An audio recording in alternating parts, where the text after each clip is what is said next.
gonna do it.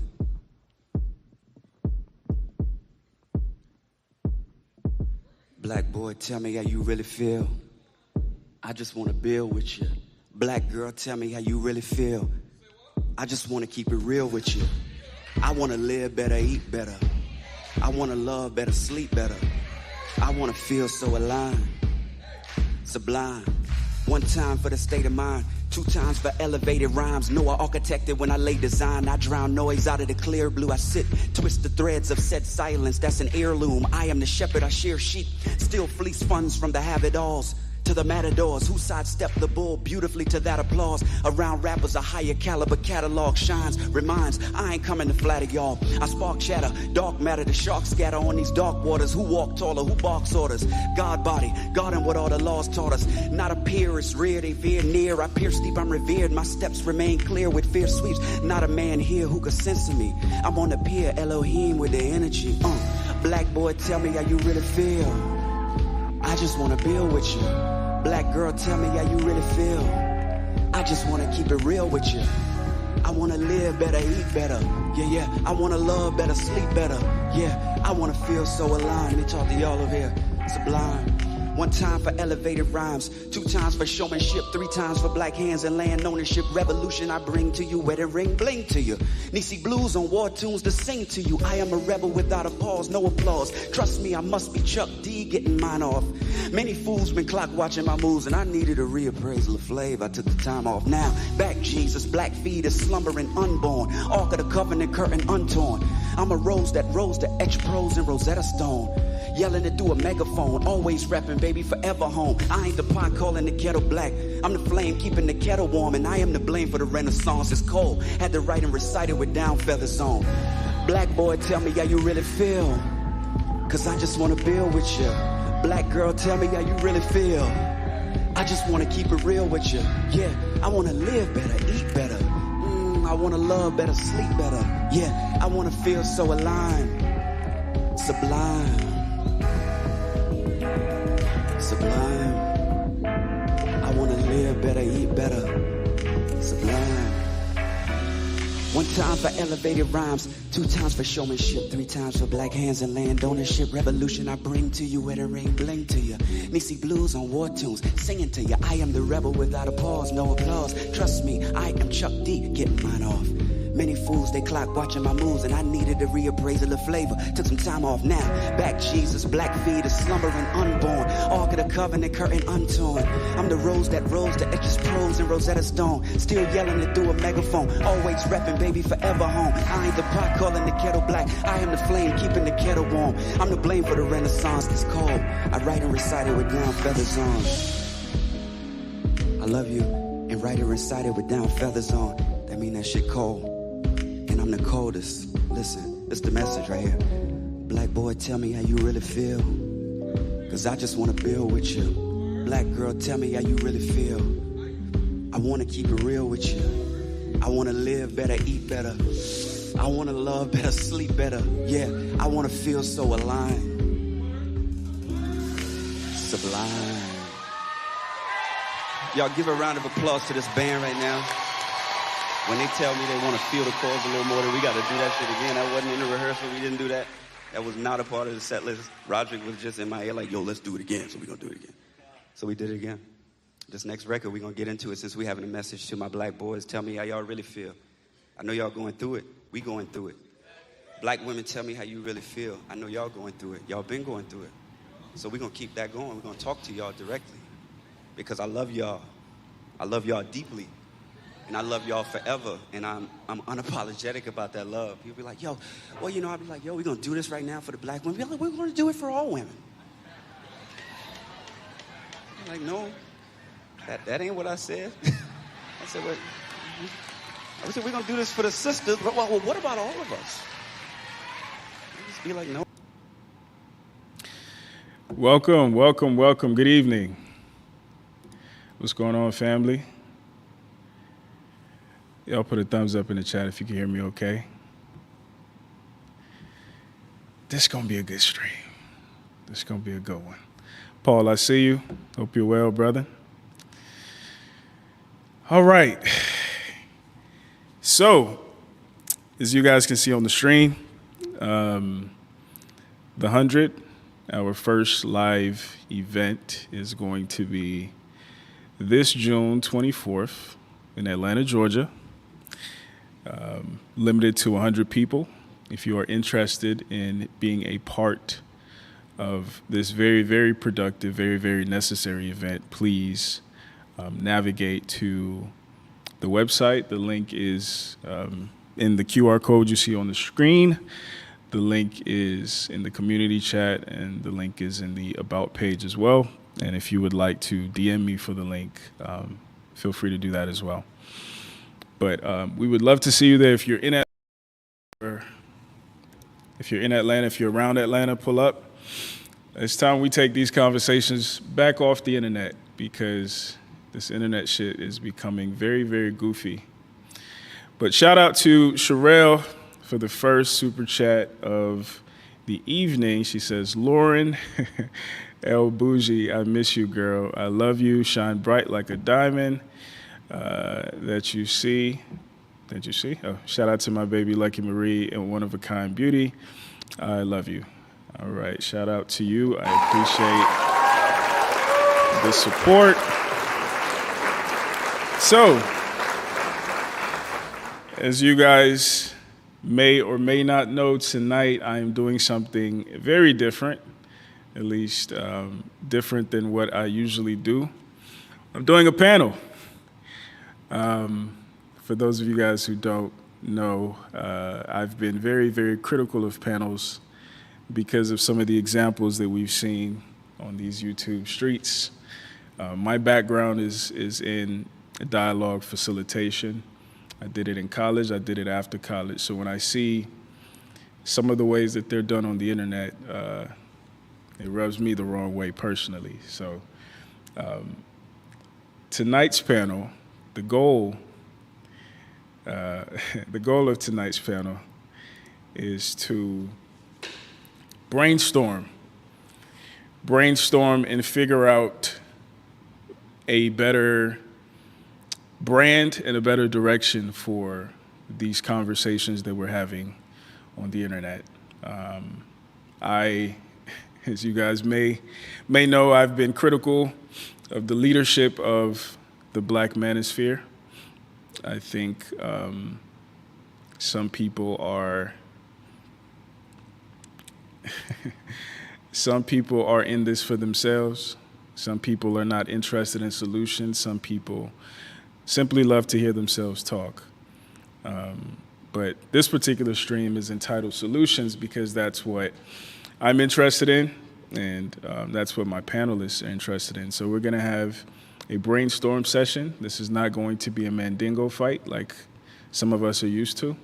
This is not going to be a who's smarter match. This is going to be a team sport, right? That's what the Black community should be.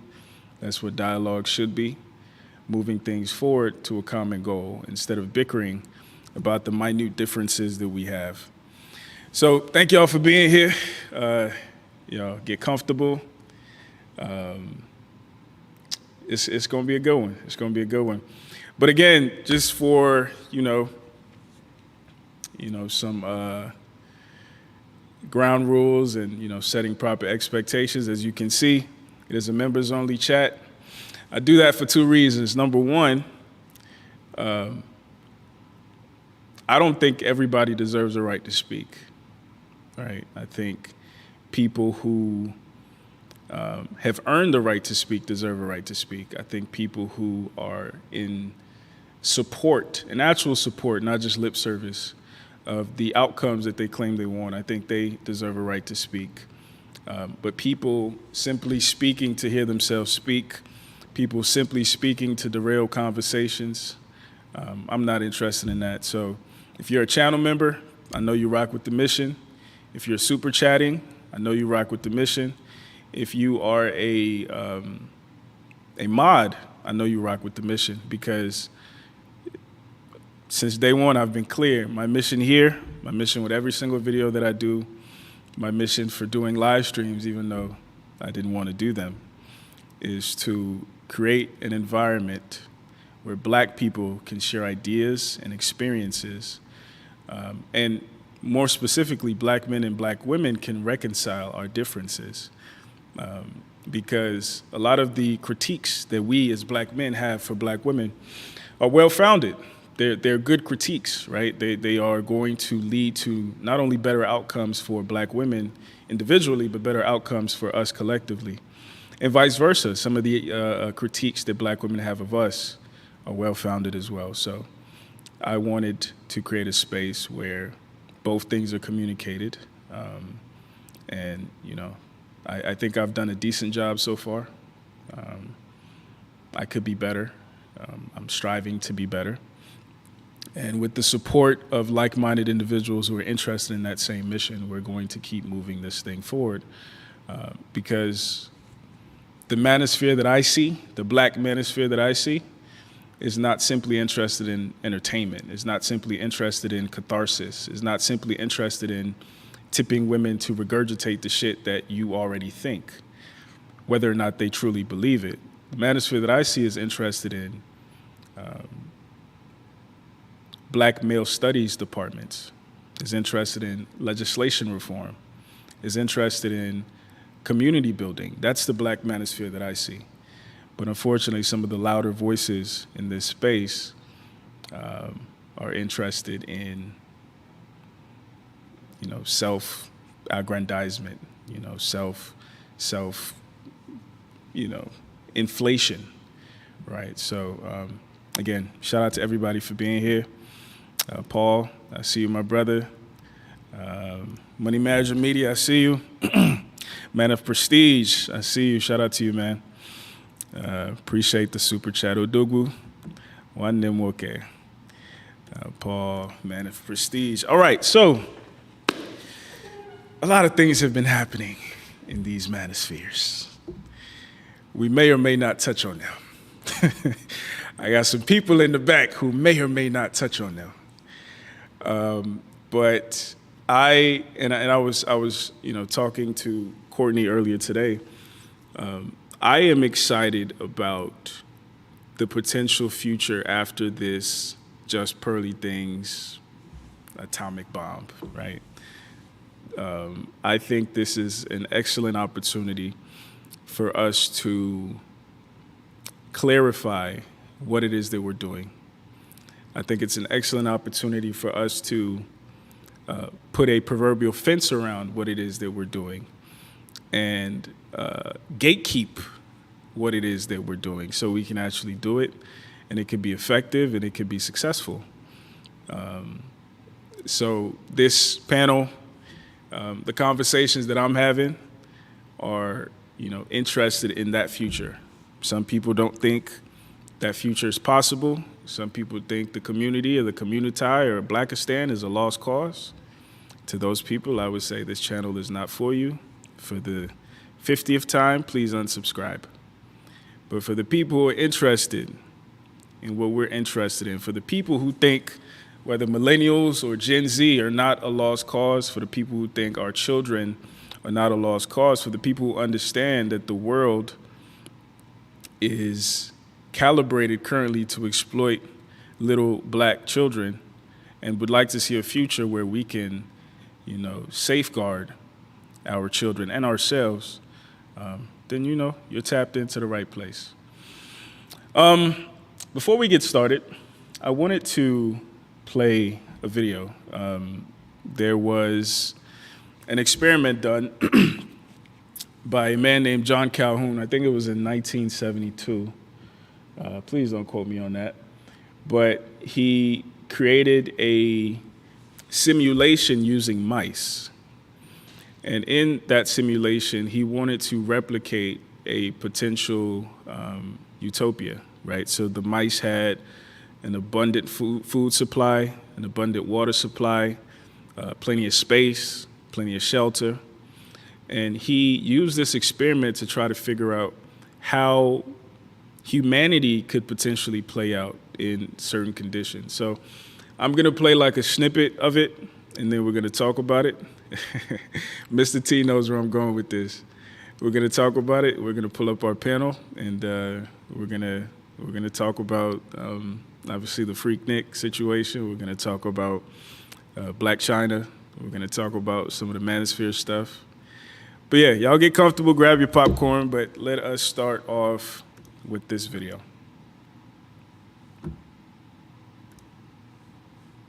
The stated goal of the experiment was simply to see whether a perfect society would flourish. Initially, the experiment proved successful, and the mice lived in relative harmony, and within a year the population of 8 super healthy mice had swelled to a respectable 620 members. Great care was taken to ensure the mice were taken care of. Food and water was unlimited, which allowed the mice to eat or drink whenever they pleased, and there was always space and clean bedding available, so females could rear young in peace and safety. Despite this, Calhoun noticed that after day 35 of the experiment, things started to go wrong. First of all, there was a noticeable drop in population growth. While initially the population of the mouse heaven had doubled every 55 days, after day 315 it doubled, according to Calhoun's notes, approximately every 145 days. This made little sense, as there was still ample space to house another 3,000 mice. In addition to a drop in population growth, Calhoun also noticed an abrupt change in behavior in both males and females. Social bonds broke down, and male mice, without a reason to defend their territory or food source, since both were plentiful, became dejected, forming cliques that randomly attacked one another for seemingly no reason. Females similarly began abandoning young or even attacked them, and slowly but surely both males and females simply stopped breeding. In the lead up to this, certain of the male mice began continually mating with whatever mouse happened to be around, be it male or female. Many of the mice also began to simply kill and eat one another despite the abundance of other food sources. Mothers also abandoned their babies. Mice would crowd together in groups of 50 or more in pens designed to hold 15 individuals, while pens with plentiful bedding sat completely empty just inches away. Most intriguing of all were a small group of males and females who withdrew themselves from mouse society altogether to live in the upper levels of the enclosure that Calhoun described as the beautiful ones. These mice did nothing but sleep, eat, and groom themselves, and this gave them noticeably smoother looking coats, which, along with their isolation, meaning no scars from attacks, led to their nickname. They seemingly lost interest in all meaningful social bonds and refused to interact or mate. The last birth in Universe 25 took place on day 600, and from that moment on, the population slowly dwindled. Even when the population rescinded to levels where the mice had previously flourished, they refused to breed or go back to their old way of interacting. A few months later, all of the mice were dead. Calhoun noted that although the population had survived for many months afterwards, it had effectively died on the 315th day, the day the social bonds broke down, stating, "Their spirit has died the first death. They are no longer capable of executing the more complex behaviors compatible with species survival. The species in such settings die." Calhoun saw his experiments as a warning bell for humanity, with his belief being that overpopulation would inevitably lead to social collapse and thus the extinction of the human race. Others have taken a less nihilistic view of his work and believe that his results are comparable to what would happen in a human society, as, after all, we are slightly more complex and self-aware creatures than mice. That said, what's often lost in Calhoun's work is what came after, in which he continued to research and tweak environments.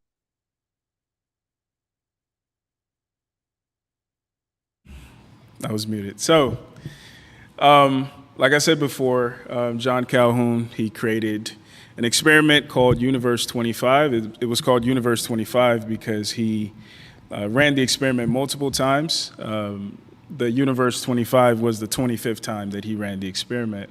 And he found every single time that the mice utopia fell apart. The reason I bring this up and the reason I thought it was interesting is because in his experiment, he found that there were a number of adverse effects to the society. Some of those effects were specific to the females. Some of those effects were specific to the males. Some of the effects for the males was, more effeminate males who were less interested in more productive activities. And some became homosexual. Some spent more time grooming themselves than actually vying for a mate or vying for food or whatever the case may be. And then with the women, it created a branch of female mice who were unnaturally aggressive, who were unnaturally, not just aggressive to other males, but aggressive to their offspring as well. And, obviously mice, human beings, it's not a apples to apples comparison, but I think there are some lessons there. And when we look at our community in particular, there are some things that we are, or some behaviors we're exhibiting there are unnatural to us. Whether that is an effect of post-traumatic slave syndrome, whether that's an effect of, the West, there are certain things that we're seeing, some of those things being unnaturally aggressive women, and some men who are exhibiting effeminate traits, right? Men who are unwilling to stand up for anything, men who are vague with their intentions, men who are more interested in going with what's going than setting a standard, whether for themselves, whether for their communities, or whether for the women in their lives. And that's how we see, the cycle, right? Why do I bring all this up? I started this channel about a year ago, and in that year, I've been successful, whatever that means, but I've amassed somewhat of a following.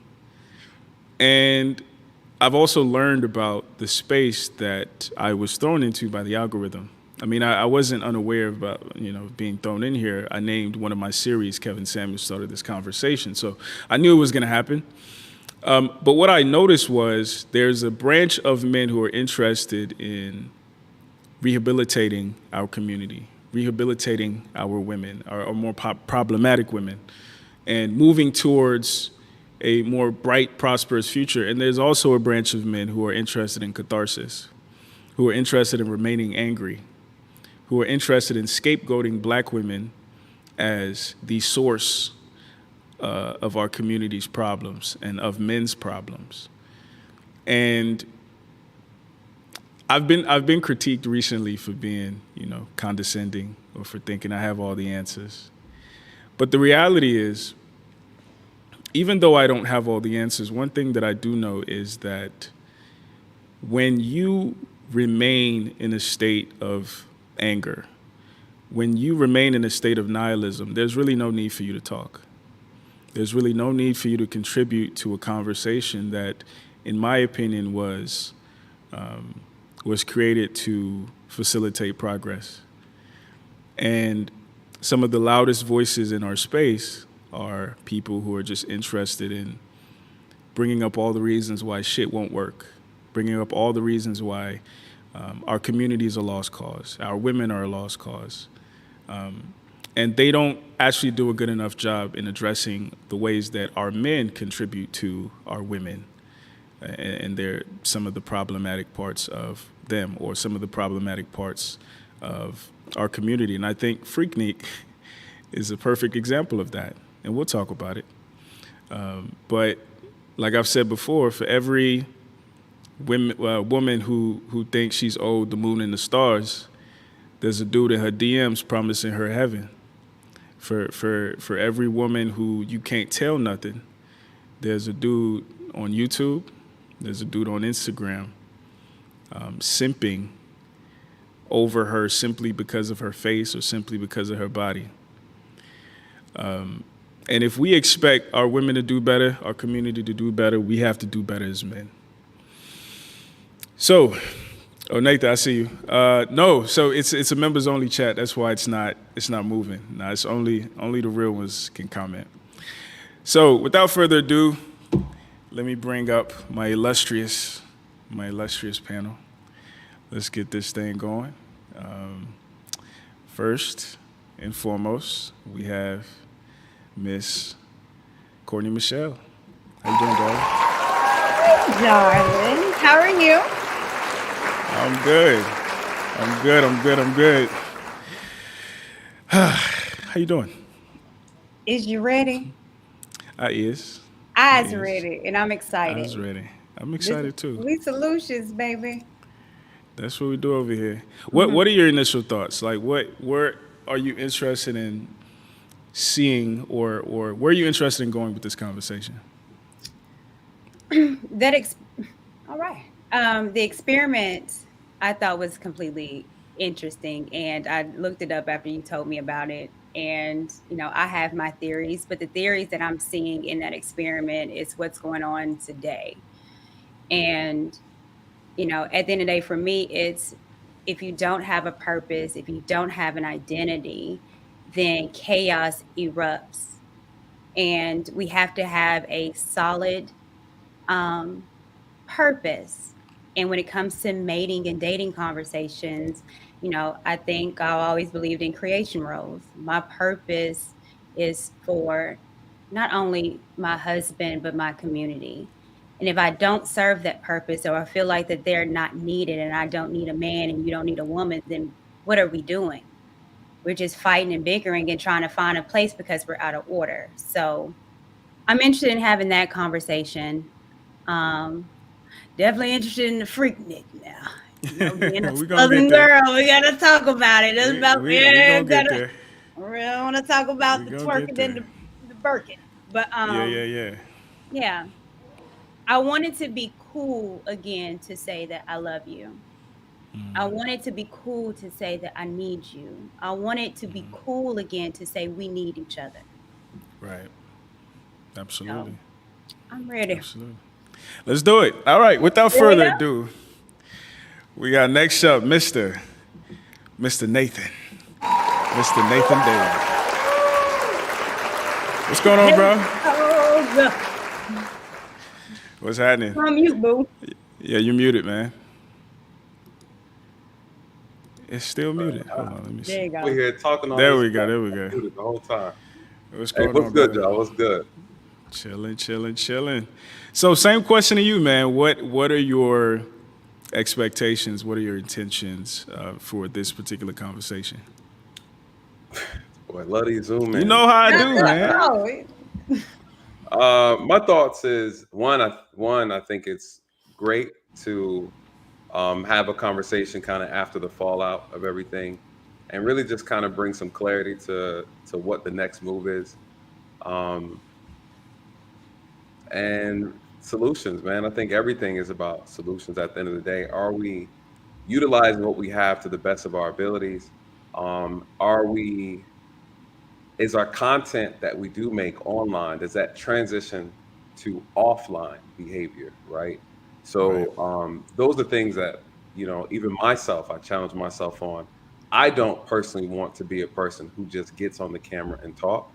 I want to be able to show not just receipts with my research, but receipts with my work, and say, listen, at the end of the day, you guys, this what we talk about here, you can also follow the actions offline and see that there is a solution-based action that comes with the solution-based conversation. And that's what I would like to see, and just kind of talk about what that looks like, and then also not being derailed by those who don't want those things. And I think you made a good point earlier that, listen, this is a business at the end of the day. We can't argue with people who use YouTube as a stream of income for survival, because they're not going to see things the same. I didn't come here to make money off of YouTube. I came here to see about a solution. And so when you start to utilize these platforms solely to make money, then you can easily be compromised by said money. And that could be an issue, right? So Absolutely, brother. Absolutely. So next up, we got Miss Lucky Marie. I'm probably gonna see some clovers in the chat here soon. Well, hello. How you doing, Lucky? I'm good. How are you? Are there clovers in the chat? Not yet. You know, it's a members only chat, so it depends on if we have any members in common. But you could bypass that with super chats. But support the stream. But what are your thoughts, Lucky? What are you interested in getting or seeing or learning or taking this conversation? I'm actually one of the ones that gave up. I think it's good to still have conversations, so I'm hoping that something in these conversations will spark me to have hope for us, because I like to have conversations solution oriented in a way where we can understand each other. So I don't really care about who's right and who's wrong. All of it is wrong in my opinion. I just think the right thing is to reach an understanding so that we can come to a solution. But most of us don't want to understand. So I'm here to be convinced. Let's do it. Let's do it. All right. So, up next, we have Mr. Philosophical. What's going on, my brother? You muted, bro. Well, peace. What's going on, There we everybody? How go. you doing? What's good, brother? What's good? So, talk to me. What's the goal here, man? I'm kind of in the middle. Like, I'm definitely I'm open to solutions. I feel like the youth are the real answer. How much we can affect the youth could really affect the future. But I kind of feel how Lucky feels as well. I feel like we so far removed from unity that we have to really start from scratch and really question everything that we think we know about how our society was structured. I think that experiment that you showed once again validated that we're dealing with a systematic structure. It's more than just an attack against black men and black women, these personal issues we have with each other.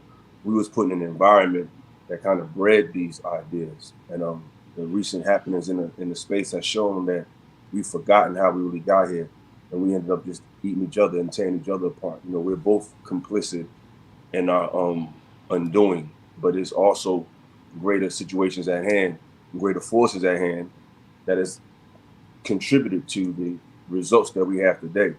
And I feel like we've gotten away from that in the last few years and really just started to take it out on each other. But it's time to get a little more, I think, factual, specific, and historical with our approach to who we are. I think that the resources we have has reached their limits as far as spiritually, as far as economically, as far as everything we think we know about ourselves. I think it has reached its limit, and it's time to really start things over and really hit some fresh new ideas. So I'm really looking forward to hearing other people's perspective on the current plight of our people. That's real. That's real. Last but not least, definitely not least, some of you guys recognize her, Miss Lauren Melissa.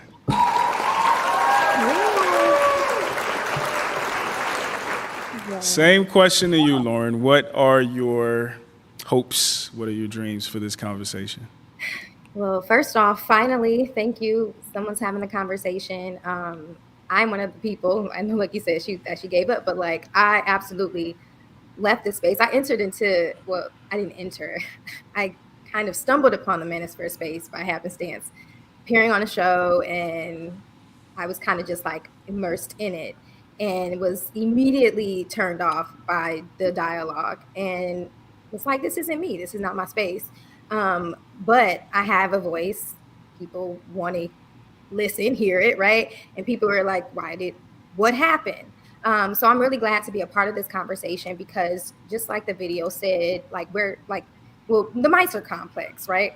Well, we're complex people. We're humans. We're complex. Simple solutions will not exist. Like just don't exist. We need a combination of things to kind of put us back on a right track. You mentioned community. Yes, community. Also therapy for some, faith. Like, so just one thing alone is not going to like solve it. So I'm just really excited for what's to come, and like we're all listening to different perspectives and landing on something or just starting the dialogue. So just glad to be here and be a part of the conversation. Absolutely. And I'm happy to have you too. I'm happy to have all you guys. So let's start here. You guys, based on my understanding, please correct me if I'm wrong, most of you, excluding Philosophical, have been in the Manosphere or have been around the Manosphere for a while. I'm going to start with you, Courtney. What was the Manosphere created for? The Black Manosphere, more specifically. What was it created for? What was the point? To my understanding, the point of the Manosphere was to have a collective conversation amongst Black men. And not only was it supposed to be getting Black men to level up as far as economically, career-wise, health-wise, but also in relationship, is understanding what Black men are leaders, and to make sure that they, become leaders of their families. And I thought it was going to be also a conversation of wanting Black women to understand that they are needed. However, some of the behaviors that are exhibited is You know, some of them is like, we don't like this. We want you better. We want you better to lead you. Um, so I thought it was kind of a holistic thing of Black men being better, not only for themselves, but in essence, their family, and their family create the community. Absolutely. So I'm gonna throw it to you, Illa, because you're probably the newest person in this space. What have you seen? Is what you've seen consistent with what Courtney described, or have you seen something different? I mean, I feel like life is what you make it, and I feel like with this space, you find what you're looking for. I feel like a lot of us find spaces and arguments that are convenient to our narrative because that's what we gravitate towards. But I feel like whatever you want in this space is what you find. Even though I wasn't in this space, I was definitely familiar with the men's movement and just Black YouTube in general, but it's more specifically the movement of men speaking. And I feel like it was a lot of things. It was what Courtney mentioned, but it was also just a place where men could just be honest and just tell how they really feel about life and how they feel about their experiences. And of course, what comes with that is people that'll take things overboard.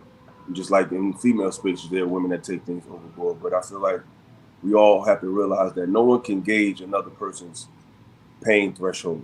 So no matter how much it might turn us off or might repel us to a degree, what they're spewing out is a reflection of what they've been through. And I feel like this space everybody just needs to listen. You know what I'm saying? Everybody just it's not a lot of us listening. We hear the pain and we hear trigger words that trigger us to derail conversations, but people are speaking from their real, genuine experiences. No matter if we agree with it or not, that's their experience. So I feel like it's everything in the space that you want. If you want to find men that are what you call incels, you can find that. If you want to find men that speak from a higher perspective, you can find that as well. If you want to find people that just want to hear their self-talk, you can find it. But people look for things to create content more than things to create solutions, not because it's not there. It's just because that's not what they want to talk about. The T.S. Johnsons of the world are here. You know what I'm saying? But are you looking for it? That's real. That's real. So, Lauren, to you, because from my understanding, you stumbled into the space and then you bowed out gracefully. Absolutely. Tell the story of what happened. How did you find your way here, and why did you leave? Okay, I'll make a long story short. I went on Anton's channel. It was just on his channel. Did a couple videos with him, or interviews, if you will. And then I was invited to be on the Lapeef network. And I did that for a very short stint. And that was a very interesting experience for me. And as a result, when I first entered into this space, I had my own channel and I was really focused on telling stories, people in the community, just people around me, just sharing goodness into the the internet, right? The interweb. And so because I was on his channel, and it was more so, I'm from Detroit, if no one knows. So, I mean, I know him outside of the space. So it was just connecting with someone that I knew.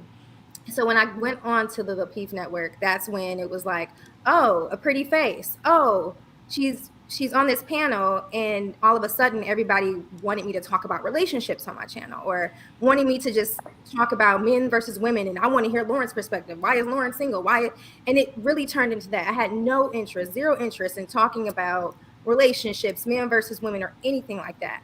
But that's what the people wanted. And to Nathan's point, when you first came on and you talked about how people were doing it for money, that was a really, that was a thing that, and I feel like I had a conversation with Lucky about at the beginning, and even Courtney, and I was just like, look, y'all, if I stumble upon making money on here, great, but that's not really what I want to do. And everybody's like, well, people want to hear you talk about relationships, so do it. And so I ended up doing it. Had a few shows on my channel just talking about it, facilitated some panels. And then it just started to get messy, just really messy. And I mean, I'm not surprised, right? People love mess. Look at how reality TV is just spiking. And people love mess, even if it's made up mess. And being the woman that I am and just the person that I am, I'm not interested in being a part of anybody's mess, real or not, real, fake, indifferent, whatever. I'm not interested. And I'm the type of person that I will step away from anything that does not benefit me, but this just not productive. You can have productive conflict, or you can just like have conflict that's just chaotic, and that is not what I wanted to be a part of. And so yes, I was just like, yep, my time is up. This was fun. I may come back, I may not. But it wasn't, again, it wasn't that I needed it for money, because there are people out here that are like, I have to make this happen, I got to pay bills. That's never been me. And I actually have, like, I got a job, right? So Right. what do I look like arguing with strangers Yeah. on the internet? Like, that's just not something that I'm interested in, just as a person. And I have sense, common sense. Most of what, like, a lot of the people don't have. And so, yeah, I just set myself apart. Like, if I want to sit up there and argue with people who literally is telling you how to make millions of dollars, but you barely got 2 pennies in your account, have a good day, right? Like, I'm just not interested. Right. And so I'm just that type of person to walk away. And me and Lucky, we have conversations. And I remember a conversation we had. She was like, Lauren, so you're just gonna let somebody, like, it's just, you heard her say this comment to you, you ain't say nothing? Like, you was just gonna let her disrespect you? And I was just like, words are like words. Like, I'm not giving anybody a show. And if you're Right. looking for a show, I'm just not the person for you or this panel. And I got a lot of feedback from the Lakeith show of like, Lauren, you don't talk. You only talk when you, like, when somebody asks you a question. You don't ever interject. You're just so quiet. I don't always have to speak. Silence is powerful. So, Lucky, this one's to you. You said that you have lost a little bit of faith. You've lost a little bit of hope. I want you to, like, explain more specifically hope in the community, hope in men, hope in our reconciliation, and how did you get there? I would say I've always been there. I wasn't raised in a community mindset. I was raised individual. So you judge people individually. You also give people an opportunity to show you who they are. That's kind of like how I was raised. I never was raised in an environment to think just because they're black or we're all black, less, black power. So I'm gonna be honest, it wasn't until I really got to this space where I see how there was a lot of black people that seemed to care. So I became interested in it because it seemed like, okay, this is the first time I've seen on social media, other than like Facebook posts or things like that, but actually visually talking to black male and female who are seem like they're trying to bring all the problems to the table and then carry it on into your real relationships or your real household. So then I see in my personal life, random people just wanting to have these conversations. So then it's like, okay, it's bringing a little bit of hope. The podcast world seemed like it's sparking a conversation. But when you start seeing the conversation isn't really going anywhere, or people are just saying things for wow factors, such as, oh, because I have 600,000 subscribers, I get to say the number one killer or the number one detriment to a black man is a black woman. And then if I get 500 people in the chat to say, yeah, you're right, I'm valid, I'm verified. Can nobody argue? You know what I'm saying? So I get to a space where it's like, no, the reason why people think that you're right is not because you're actually right. Because as you start to clear out all the fluff, you're not really saying anything. It's actually low hanging fruit. But you have a subscriber count, so everybody respects you. So then if you're the one who comes in and questions it or things like that, and you question it with other content creators, it's more so like, who are you to question this person? They have such and such subscribers. I wouldn't dare speak up because you know what I'm saying? So it's like you have to bow down in a sense where it's nothing different than crabs in a bucket, where people kind of want to build their channel or build things structured off of you. And then, like Lauren said, I'm a person, I just took an approach. Ain't nobody gonna run me off the internet. So if you want to make it a muddy fight, we're gonna make it a muddy fight. I'm funny too, but then when you partake in that and you start fighting mud with mud, it's never ending. So now you're invited to a circus, and now you just back and forth, and it's like, okay, can we reach understanding? No, because I'm doing it for content, or I'm doing it for this. So it's just like you either got to leave or start to make videos in a different algorithm and just say to hell with it all. And then if you're someone like me, you'll start out believing it, and then you start saying the trigger name like Cynthia G, and you like, look, I'm about to unsubscribe from everybody and see why she turned. you know, so then you look like a flip-flop. But it's like everybody in this space, I feel, is flip-flopping. One minute they believe this, they're pro-black. The next minute, I have to pay you for basic information that I can Google or just search on YouTube that's there.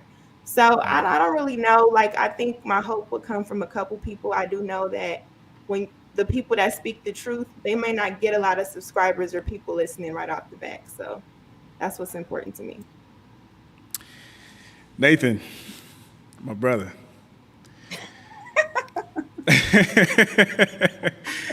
So Nathan, what is going on here? What? Because me and you have had conversations, and we have speculated what the issue might be. Right. Why there is no gatekeeping of this space? Why there is no clear or defined goal of this space? No mission statement, no vision. What is the consequence of if we just keep going business as usual? And what is a potential bright side? Like, how can we pivot to a place where, okay, we're actually talking about black men learning more about their women, black women learning more about their men, and our community reconciling in a way that's going to be productive for our children? That's a lot. I know. It's more so like, everybody, Lauren touched on it, Lucky touched on it. So here's the thing. The problem is, right, and I'm just, let me see how I want to word this. Just say it. The problem is we're looking at this situation and it's like kids who've been trapped in a house who finally have the opportunity to go outside. Like, that's the reaction that we're seeing, right? There's no discipline. There's no concern for image, behavior. We're going to talk about Freaknik, right? It's a prime example. What it was supposed to be about, and then what it turned into. And then when you label things freak, neek, it's very telling what you're getting into. It was about the freaks. We always seem to go out and run amok and then think later about how it made us look, right? People forget that we are on a world stage every day. I just finished a video yesterday about Chicago and how the teams decided they're going to just do what they want to do. The reality is we have to manage our image, and we're the only ones in control of our image. No one else. We can't blame people who turn on a camera and record our behavior and then get mad at them for posting it or get mad at them for talking about it. So when you talk about this space, I'm not saying this to sound righteous, but the reality is it needs to be treated like a business. The Manosphere should have been treated and organized like a business. Like when I got into this space, I didn't have a clue. Right. And to Lucky's point, I thought it was odd that people would just say that they know what they're talking about and they have no training, they have no certification, they have no expertise, they're not subject matter experts. And all of a sudden they just know everything and you're just supposed to trust what they have to say. YouTube is dangerous, to be honest. And we're seeing the impacts of that, where everyone is allowed a mic, everyone is allowed a camera, which is fine. The discernment needs to be on the people, right? I can't blame the content creator for putting out content that's not fruitful or unproductive or shows us in a negative light. I can't blame them. I have to blame the people who gravitate to said content. If we are going to complain about certain issues and that we don't have the ability to do certain things, and then we're given the opportunity to do it, and we don't treat it properly or we abuse it, then it still falls back on us.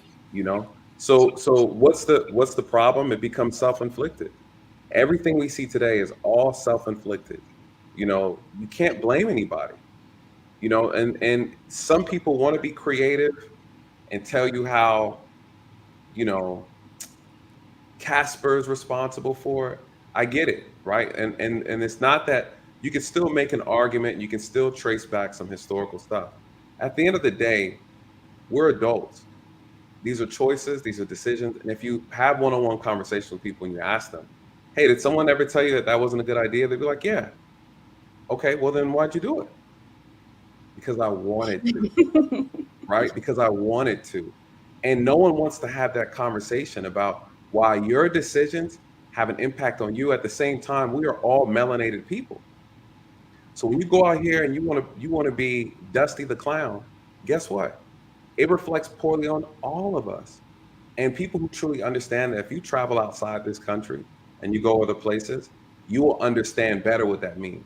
You know, people, I was in Japan and the way people were greeting me was like, hey, what's up, man? And West Side, man, you know. And I'm like, where the hell did they get that from? TV, you know? And so the reality is we are responsible. And I know people don't like to see that. They don't like to hear this, but we are responsible for each other's image. When I step outside every day, I'm very conscious of how I'm representing not just my family or the people closest to me, but also every other Black male and female, you know. And so I just think that there is a responsibility that we have when we have our platform to make sure, and I'm not saying we can't disagree or beef with each other and things like that respectfully. You know how I feel about that. Respectfully. There's a way for us to still disagree and with a level of decorum where we can disagree respectfully, and that could be something that could be shown on the world stage, and people don't judge us or say we're uncivilized, we're uncouth, right? Um, it's just this whole thing just has been really embarrassing. And again, when I came on with the idea like, hey, I have this experience in this craft, in this profession, and I want to lend my voice with these things. And then I see other people who want to talk about the things I'm talking about, and they don't have anything to substantiate what they're talking about. So I don't know how it came to a point to where your number of subscribers validates your voice. That's false. And I think we need to get outside of that ignorant way of thinking, because now someone sees someone with 100,000 subscribers and you think that they are a subject matter expert on relationships, Right. on dating, Right. on police issues, on marriage, on domestics. And really they're just hurt, or they had their own personal experience, and now they're trying to teach everybody else what to do, how to do it, and what's best. People who've lived lives of criminals want to come on here and tell you why you should hate the police. And sir, well, what's your relationship with the police? Well, I've been arrested 30 times. Huh, you don't say. So maybe your biased opinion is not the one we need to be listening to. That's good. That's good. So I'm gonna go to you, Illa. So, me and you talk about, the internet versus the real world a lot. For the women who are watching, break it down to them as best as you can. What do you think is at the core of what women misunderstand about men? Black women misunderstand about Black men. Wow, you hit me with the atomic bomb, man. Come on now, you ready for it? I was about to piggyback off of Brother Nathan. But wow. Say that one more. Give me that question one more time. That was heavy. I need to hear it. Yeah. No, so basically, the point of this panel, we're trying to reach some solution. More specifically about reconciling Black men with Black women. At least, for understanding's sake. What do you feel like you can tell the ladies who are watching about Black men that they might misunderstand? Because remember, you went viral for talking to the lady on the street about, how they pick men. So what is it that you can explain to women that they may currently misunderstand about Black men and the way we move and the reason we do the things that we do? We have a different nature than you. You know what I mean? And it's not respected. And our natural inclinations of who we are is not really respected by women. It's dismissed. And they really don't care how we naturally view them, how we naturally view the world. And it's like a man has to be defined by what they deem a man is.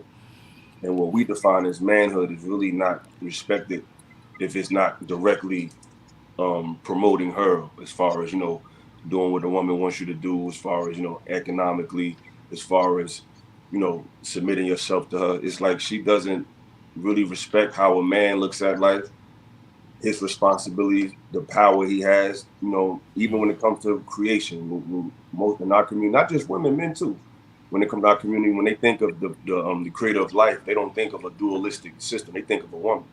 You know what I'm saying? They don't think of a man when it comes to the creation of life. So we're not even really included in the foundational structure of the current community outside of just what our back can do and what our finances can do. And it's like it doesn't seem like we're defined or respected outside of those mediums. And I feel like if anything a woman can do today to understand the brothers a lot better is to trust that they may have a different way of looking at things outside of how you look at it. You know what I'm saying? It may be different. It may be a different spiritual perspective. It may be a different financial perspective. It might be a different emotional perspective. It's just trusting us to have a different view than you may have. And we may can put you on things that you never thought was possible. A lot of women just have a fixed way of looking at things, and they've been reared in that culture. So if men, men are afraid to be objective with women because they don't want to lose their favor of them. And it's the generation of men that's why it's overboard now, where they just spewing everything because they never felt like they can speak honestly about how they feel about things. And I think women have to really be prepared for that. So, based on what you've seen so far, do you feel like, number one, do you feel like this space is doing a good enough job at getting that message across? And number two, do you feel like women are even receptive to that message? I think it's getting across if you're listening to people who are articulate, because there's so many people out here, so many talking heads. So you can find the problem or the solution. But I don't know if women are receptive to it as much. I think a lot of them at best are receptive to engaging in the conversation. But as far as actually looking at it a man's way and changing how they move according to dealing with men, I don't see that. I think respectable conversations have happened when she said, okay, I hear what you're saying, but I don't agree. I think that has happened where we can at least agree to disagree. But as far as women saying, you know what, that's true, I might move differently, I don't see it that much. I'm gonna ask you this, and then I'm gonna move to Courtney. What would that look like, in your opinion? What would it look like a world where women are actually receptive to it? I think it'll just be a peaceful world, because they don't have to do what men tell them to do. It's just that when we tell you how we feel, it doesn't have to turn into a disrespectful energy. You know what I'm saying? We can agree to disagree. But when women hear what men think, they say, oh, he's just misogynistic. Oh, they don't respect a man's natural inclinations. Like men are forced to, since we've been children, to understand everything about the woman, even when it comes to her cycle, all about a woman we've been exposed to and had to really take into account in dealing with her. But when it comes to how we look at things and how we naturally feel, it's dismissed as if it's, almost like caveman like, you know what I'm saying? So I just think they just don't respect how we feel and how we look at things, and it's just easily dismissed. And in a world where it's not, it'll be more peaceful interaction, it'll be less disagreement, it'll be less argument, it'll just be a more peaceful understanding of each other. There won't be so much bickering if the men are just heard, because we really love women. You know what I mean? I think Black women love us, but they don't really know who we are because we've been having to sell them who we've been told to be for so many years. Ooh, that's interesting. Courtney, help us make some sense of that. Is he on point? Is he missing something? Is there something that women are missing? No, I think he is on point. I don't think that we've naturally, as far as with women my age, have been inclined to want to know what's going on with the man as far as how he's feeling. We don't think about how he's feeling. We just want him to do.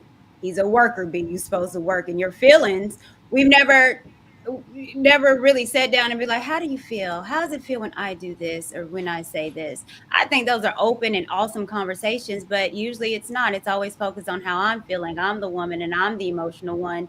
So that is my feelings should be priority. And we haven't, I think a lot of women have done a piss poor job as far as men and understanding their feelings and knowing that things do hurt them and things do affect them, and they do need to hear that we're listening. They do need to hear that we're understanding.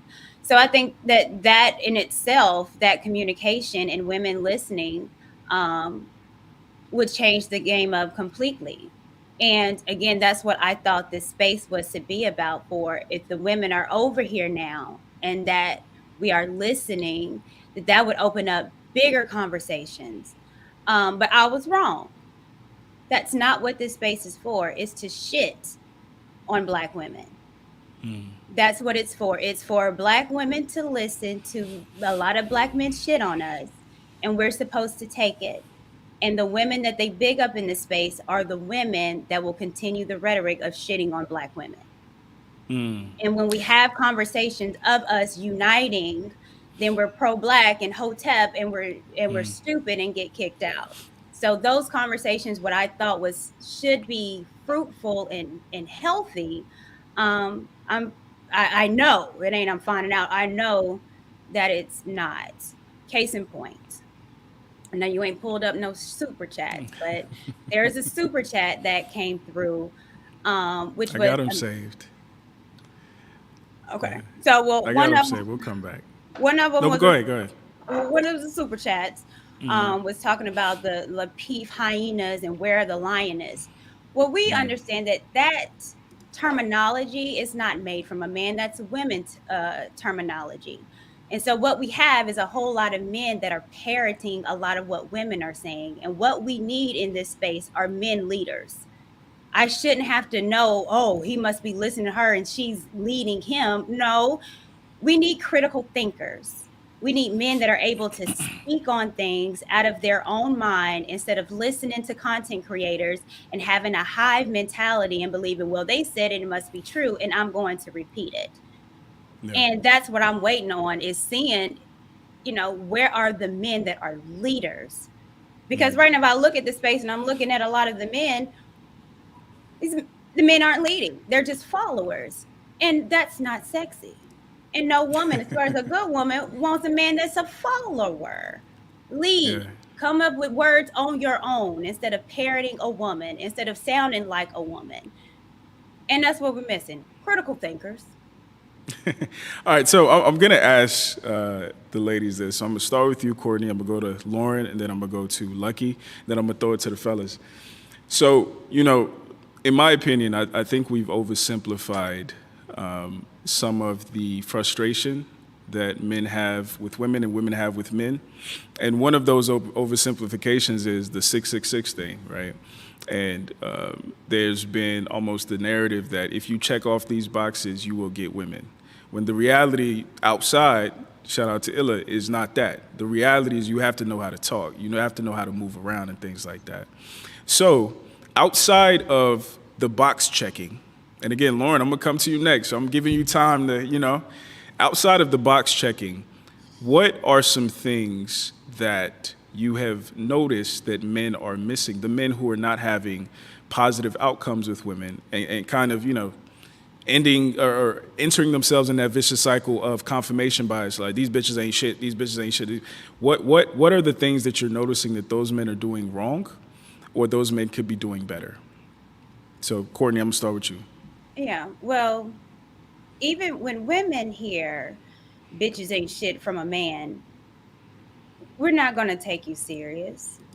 It's something to be said when a Black man tells a Black woman that he loves them.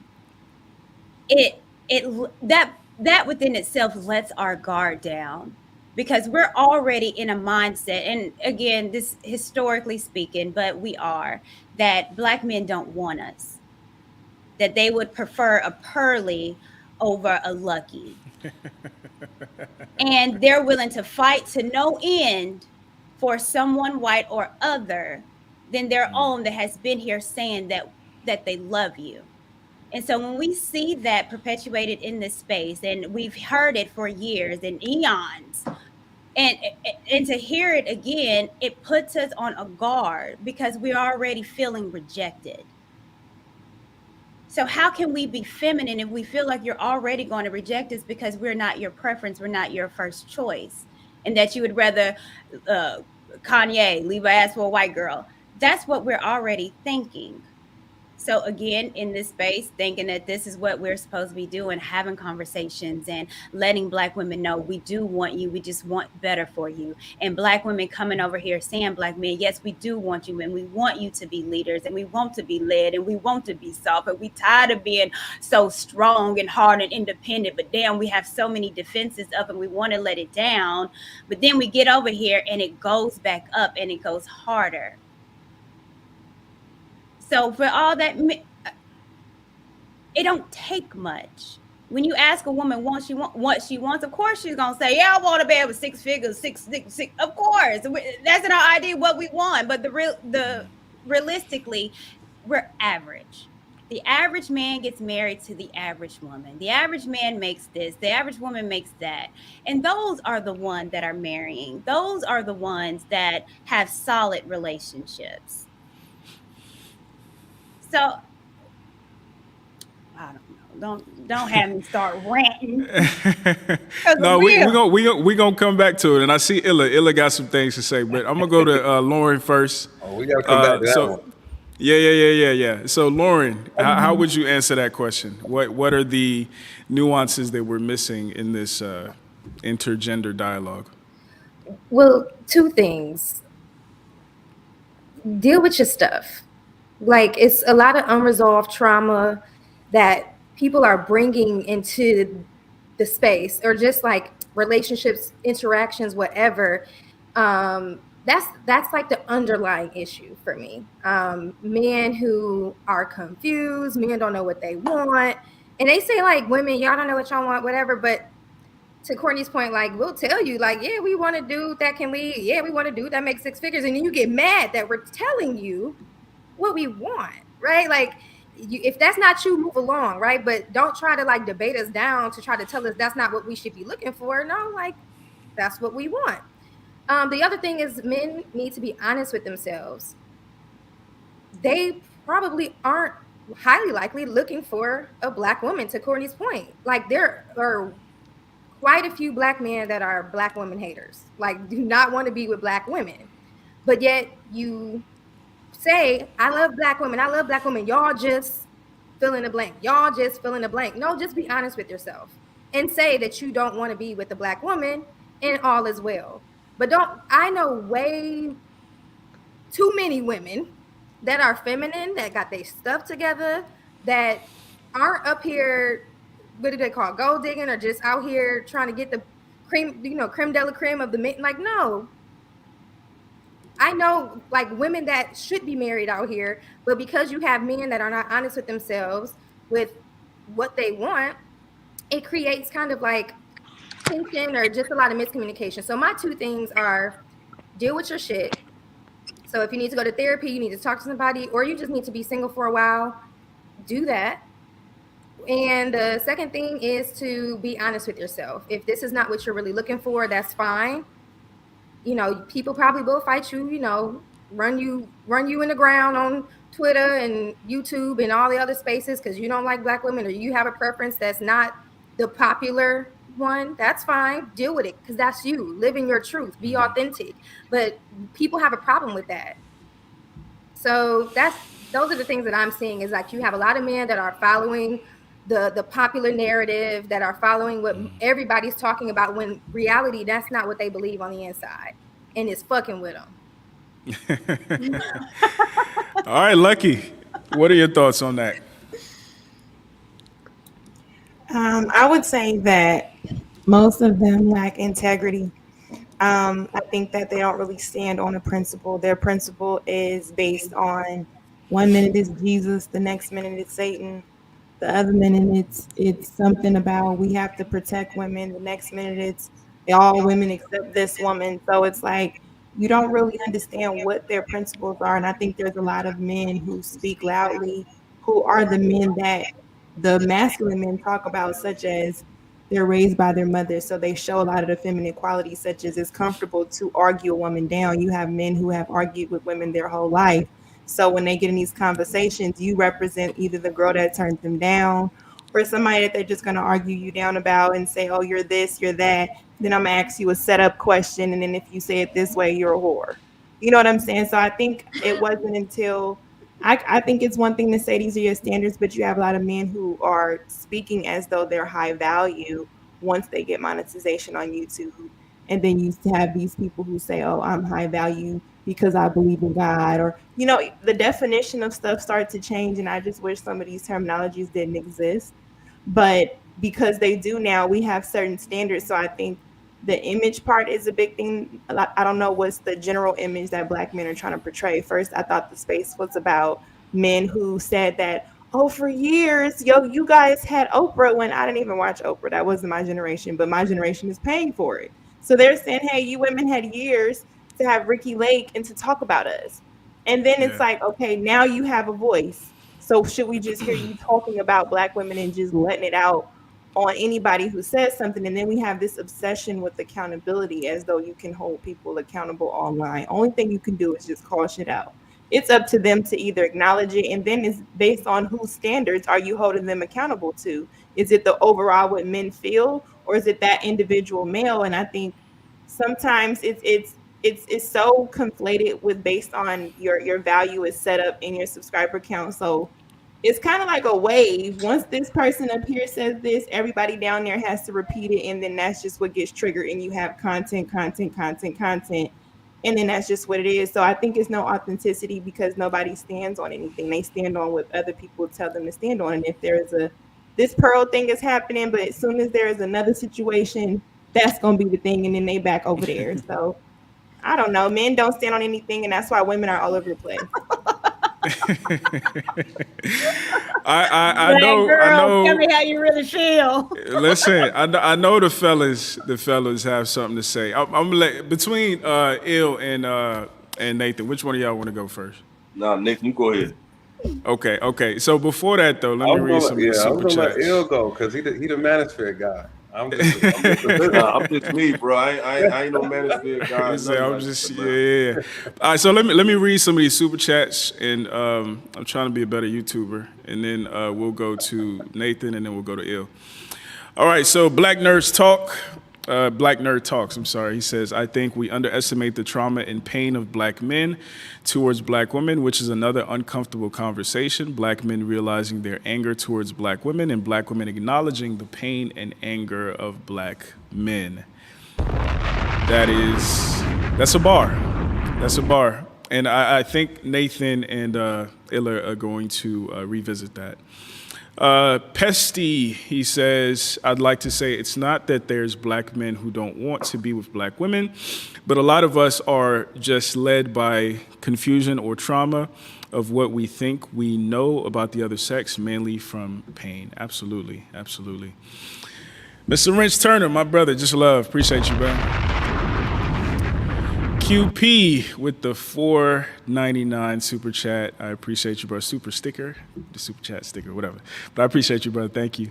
Mr. T, he says the Black Manosphere's purpose, the Black Manosphere purpose that was not talked about was a place for Black men to relate and make sense of their negative experiences with Black women. We'll touch on it. Marcus says, what's up, my good people? Welcome back, Lauren. Lauren, you got a lot of fans. Jesus Christ. Wow. All right, Dub Will says, salute to some of my favorite content creators for a dope conversation. Good to see you again, Lauren. All right, Lauren. I'm going to have to break you off some of these super chats. A lot of these are for you. Mr. Stewart just became a member. Shout out to you, brother. Thank you, man. All right, Cheryl says, Lauren, happy to see you. Beautiful, welcome back. I love you. Again, Lauren got some fans. Jesus Christ. Mr. Stewart, again, he says, Nathan, you don't have to look at this space from the perspective of a police officer. We will come back to that. Cheryl also says, salute, Nathan. Appreciate you, Cheryl. Sean, he just became a member. Again, you have to either become a member, be a mod, or super chat to comment. You guys might know that by now, but shout out to Sean. Cheryl, he says, the beauty, Lucky Marie, I love you. All right, Lucky, you got some fans as well. Black also became a member. Shout out to you. Mr. Brown says, right, the collective dismissal of men's grievances is annoying.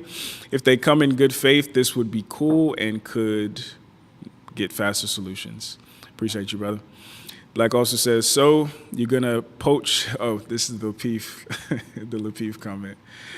Team Fatty, shout out to you, man, for becoming a member. Don Blackwell says the government is the source of the problems, but the women choose the side of the government. If the women don't change, this is a lost cause. All right. Mr. Nathan Daly, what say you, brother? So let me first address the comment, the super chat in reference to not have to look at everything as like a police officer. And I'm not. I'm looking at things from the point of view of structure, organization, discipline. All these things are qualities that are needed to operate something effectively and efficiently. So it's not about being a police officer. It's about what works. You know, you treat it like a business. Is this an organization? Okay, the organization needs to have what? Leaders, known leaders. When I came into this space and I heard about the Manosphere, I was like, okay, well, was there a website? Is there some type of structure? Who do you go to? Everybody's trying to be a chief. Nobody wants to be an Indian. Everyone, even those who claim to be leaders, are fighting for each other's top spot, right? People talk about Kevin Samuels passed away, rest in peace to him. He was a pioneer in his own lane and in his own way, right? He's not the founder of the Manosphere, but we know he did something very unique.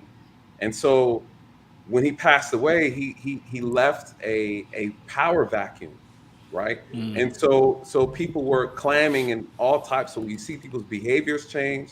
People started acting brand new. Why is that? Because there was no governing structure, right? There just wasn't. If you want to run something as epic as the Manosphere, which I think is a beautiful thing, and when I came into space and I heard about it, I said, oh, this is dope. Just the concept and the idea of men having their own space to talk about their own issues, free from any type of criticism. I think it's a beautiful thing. My critique to the Manosphere, and I think to what the ladies were speaking on earlier, the reality is men didn't have a place to voice their opinions on a grand scale. This was a way to connect young boys, young men, older men, and come together and have a big barbershop talk. That's what it is at the end of the day. The conversations that we have in closed spaces that women aren't privy to. I think it's healthy. I think it's necessary. I just think it wasn't organized, right? And because of that, it went awry, right? You allowed people in who shouldn't have been in. You allowed people in that weren't vouched for, who didn't have the skills or the certifications to speak on the things that they talked about.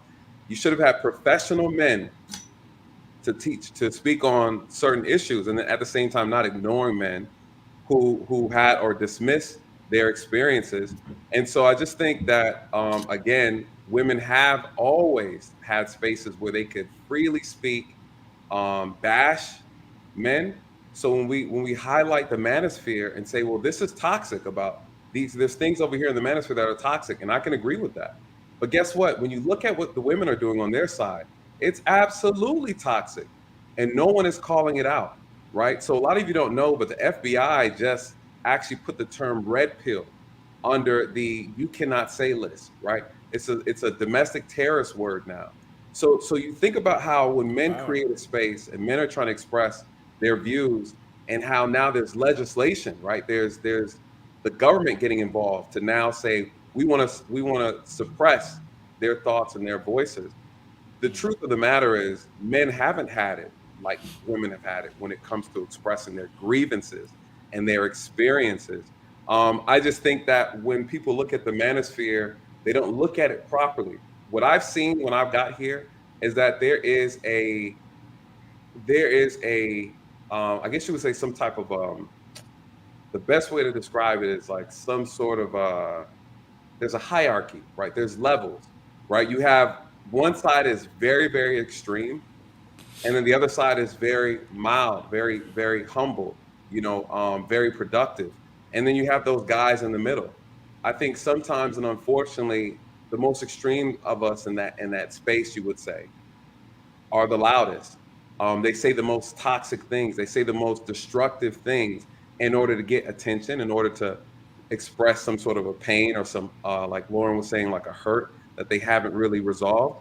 And that's true. But guess what? Then you go over the woman's side. They have the same problem over there. There's an extreme side where women say they want to delete black boys, right? You need to just divest from black men and go over. So you got passport bros, you got passport what I was gonna say hoes because it rhymes, but no disrespect. That was the first thing that came to mind. No disrespect to those ladies who are divesting, but there's what we're arguing is that the problem is on both sides. The dysfunction is on both sides equally. The only difference is women had a longer go at it than men. And so can men fix it? Absolutely, because men are builders. Men will fix this space. It's gonna get fixed. It's going to require real men to step up and fix it, right? And create an organization structure that's trusted, that's certified. You have a man who's an accountant over here. He's certified. You can verify.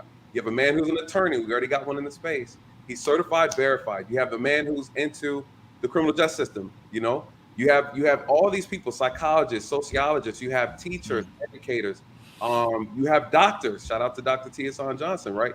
Who are certified men who can create a structure that you can trust and verify. And these men are going to give positive, healthy content that's verifiable, and that's what we need to be encouraging. Listen, that's how it needs to be done, right? We could talk about whether or not it's possible. I'm saying, what does it look like? And so now let's talk about women's standards. Right. Before I don't want to take too much. Let me before I get it, because Courtney said some stuff that was wild and Lauren said some stuff that was wild. All right, in that case, I'll come back to you. Let me come back. I'm taking let me jump to Il. I'm gonna jump to Illa, and then we're gonna come back. So Illa, I saw you making faces when the lady said a few things. You know what I'm saying? So if you can remember, like what stuck out to you? I mean, Nathan kind of hit on a lot of the things, as far as his responses. I think he heard them too. I mean, it's just things we heard before. I think women don't realize the men are having a private conversation publicly, and I think that's the problem. The conversation is really a conversation amongst men too, with men. It's just being held publicly, so it sounds radical. You know what I'm saying? Right. It's like, if it was never heard, it wouldn't be an issue, but it's heard. But what we're seeing in this YouTube space, it's just a microcosm of the macrocosm. The same way other races look at our people and they point to the thug, they'll point to the drug dealer, they'll point to the stripper, they'll point to the undesirable aspect of our community and try to say that's us. We're quick to say, oh, that's not everybody. But when it comes to fitting our narrative, we do the same thing with our people. The same thing that other races do to us as a people, women are doing that to the manosphere. You find what you want to find. You know what I'm saying? Really, what's out here is really not a reflection of what's being pushed. It's a reflection of what you gravitate towards. You don't have to listen to a man talking that crazy stuff. You can find somebody like T.S. Johnson. You can find We Need to Talk. You can find certain channels that speak a different tune.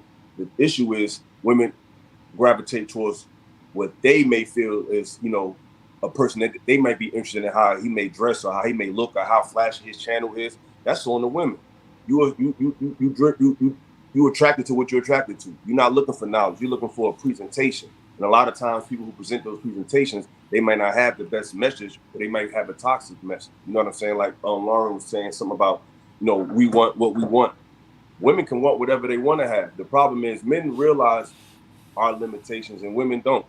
If all women are looking after a certain kind of man, are they really listening to what's really happening in the world? Are most men are not going to make that much money. So you're looking for 10% of the men out of 90%. You're looking for 10%, and you want all women to look for these type of guys. Just like men are being extreme in what they're looking for, women are doing the same thing. So high value man and high earning man is two different things.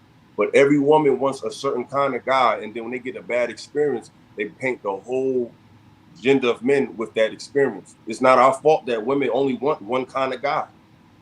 That's all they want. So if all of y'all want one kind of man, what kind of result are you going to get and a man is not even naturally monogamous? So if you give him all that money and you're chasing after a man who has all this money, man only going to become more of a man the more he's empowered. He's only going to be more of himself. So if all these women are going towards the most empowered, financially empowered men, and then say, well, he wants another woman, like, what do you expect? And I think that's the big difference between the man's argument and the woman's argument. Men are talking about what they're dealing with the everyday woman.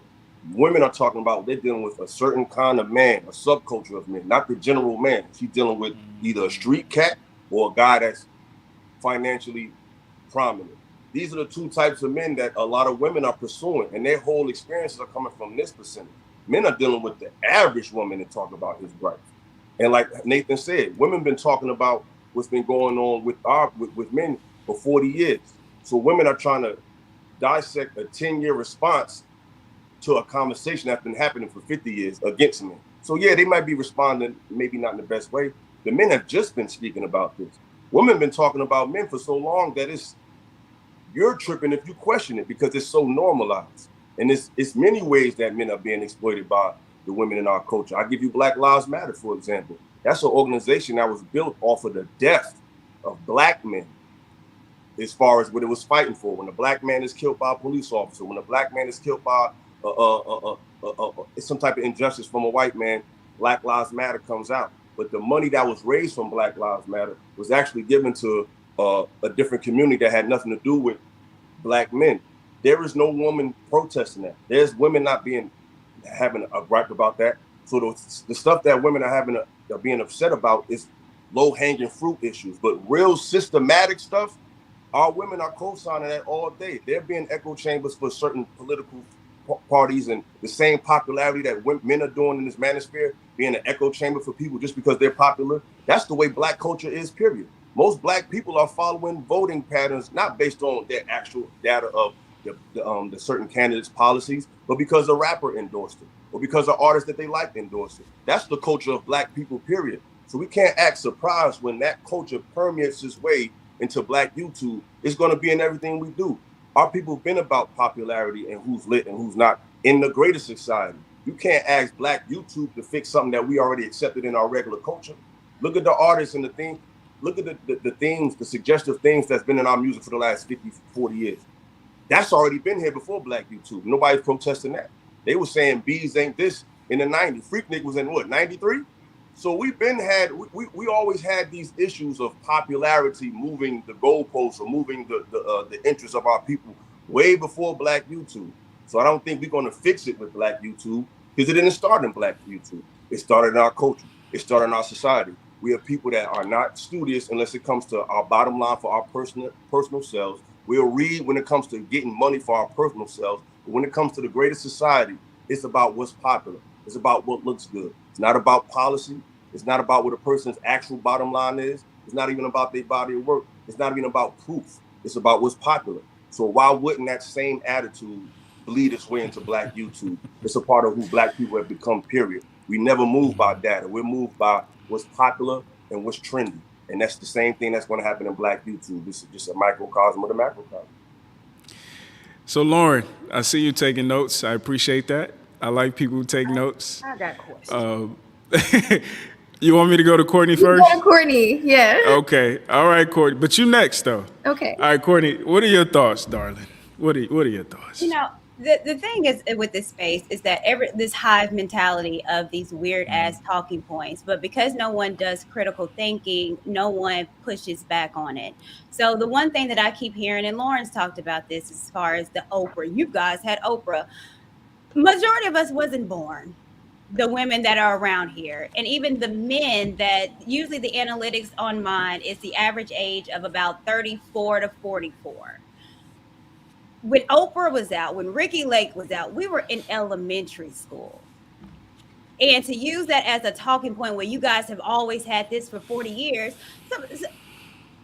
lucky Lauren ain't even 40. They haven't been here. Me, I was a child. So I haven't had a space to talk or anything. People use where you had Ebony and Essence. Well, they was all about Black love. They wanted Black marriage and makeup and all this. So this idea that we have been shitting on Black men for years, and now this is a space where men can go about their grievances, women necessarily hasn't had a space like that too. We haven't, as far as the men. And if we have, then you have to name it instead of keep using the same old where you had Color Purple. I know I keep so tired of hearing about that movie. I wasn't born. Tyler Perry. Tyler Perry.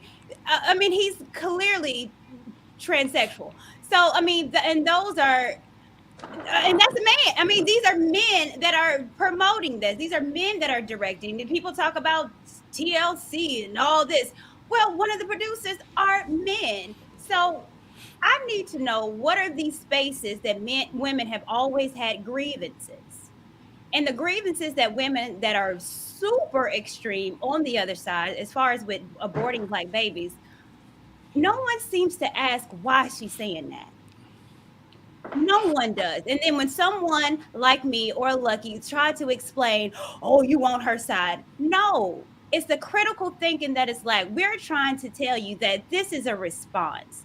Those divestors and the swirlers and the Cynthia G's came after the fact of a Manosphere. Cynthia G was in this space, and she was on multiple panels with Kevin Samuels and O'Shea. And because of a response to how she felt within this space, that was a response too. Is it extreme? Yes. Is it radical? Yes. Is it ridiculous? Yes. But it was a response. And was a woman that comes in this space that wants to work, but gets shitted on and told that you ain't shit, when that plays in a woman's psyche, then that creates a Cynthia G. But no one wants to have that conversation, because then it will have some accountability on men. And in this space, men are not holding men accountable. It's just for women. But however, in order for this to have a solution, we have to hold ourselves, both men and women, accountable. And it's not. You shit on black women in this space. If you decide not to, and you don't parrot what the men want you to say, then it's a shit fest on you. And that's just what it is. Let me respond. I was gonna come to you next. When I put you beside me, you next. Just know that. Go ahead. All right, Courtney. Let's go. I'm not saying you're wrong. You're saying I'm inaccurate. You're not accurate, right? And I think you labeled a lot of things that has a lot to do with the conditioning. We're talking about psychology, right? We're talking about the power of media, the influence of media as it relates to women, right? As it relates to society. You can't just brush off a Tyler Perry movie like it doesn't have influence. You can't just brush off an Ebony magazine like it doesn't have influence. We're talking about, this is how people are conditioned through media, through music. You talked about TLC. Yeah, music. I don't want no scrubs. Scrubs, other guys can't get no love, right? To the left, right? So again, all these things are relevant when you talk about the conditioning of the mind. Right now, what's going on with the young girls, right? Hit the dangly thing in the back of my throat, right? These are lyrics from music that young kids, we see them on TikTok, on social media. You see mothers, daughters, mothers and sons dancing to hypersexualized music. It matters. So when we talk about, okay, I wasn't here when Oprah was here. Yeah, but your mother was, your father was. The conditioning started way before you. And so what happens when your parents are already conditioned? They are filtering that training, this new culture, this reinvented way of looking at the world, looking at relationships, based on their influences that they receive, whether in their environment, their community, through media. And that stuff is funneled down and filtered through the children, right? And then guess what? Then you're hanging out with your girlfriends, right? Your mother, your grandma, then they're having these conversations. Next you know, you start getting influenced. They talked about the power of Sex in the City and how that ended up shifting an entire culture of women, right? To do this whole, now we talk about being a city girl, right? Just the simple concept of a slogan has now invoked this new hypersexual response, right? Something as simple of Netflix and chill. This is media. This is the power of media. So I think you're looking at it because it probably didn't have an effect on you. We're talking about the masses, right? We're talking about the masses. We're not talking about you. I think a lot of times when people hear this stuff, they try to put themselves in it and say, listen, I'm better than that. I didn't fall for it. Courtney, we're not talking about you falling for it. We're talking about all these other right? Sheep-minded individuals, bless their heart, it's not their fault. But a lot of people are very weak-minded and Yeah. very easily influenced. We talk about the power of music. We got guys rapping about killing each other to the point where they had to create legislation against it. You think that, hey, you guys are telling on yourself. Has it changed anything? So I think the problem is a lot of us don't recognize how the powers that be, our enemies, weaponize these things like media against us to program us. It's social programming. And they do that against community groups in order to create dysfunction. And they've done a phenomenal job. Just recently,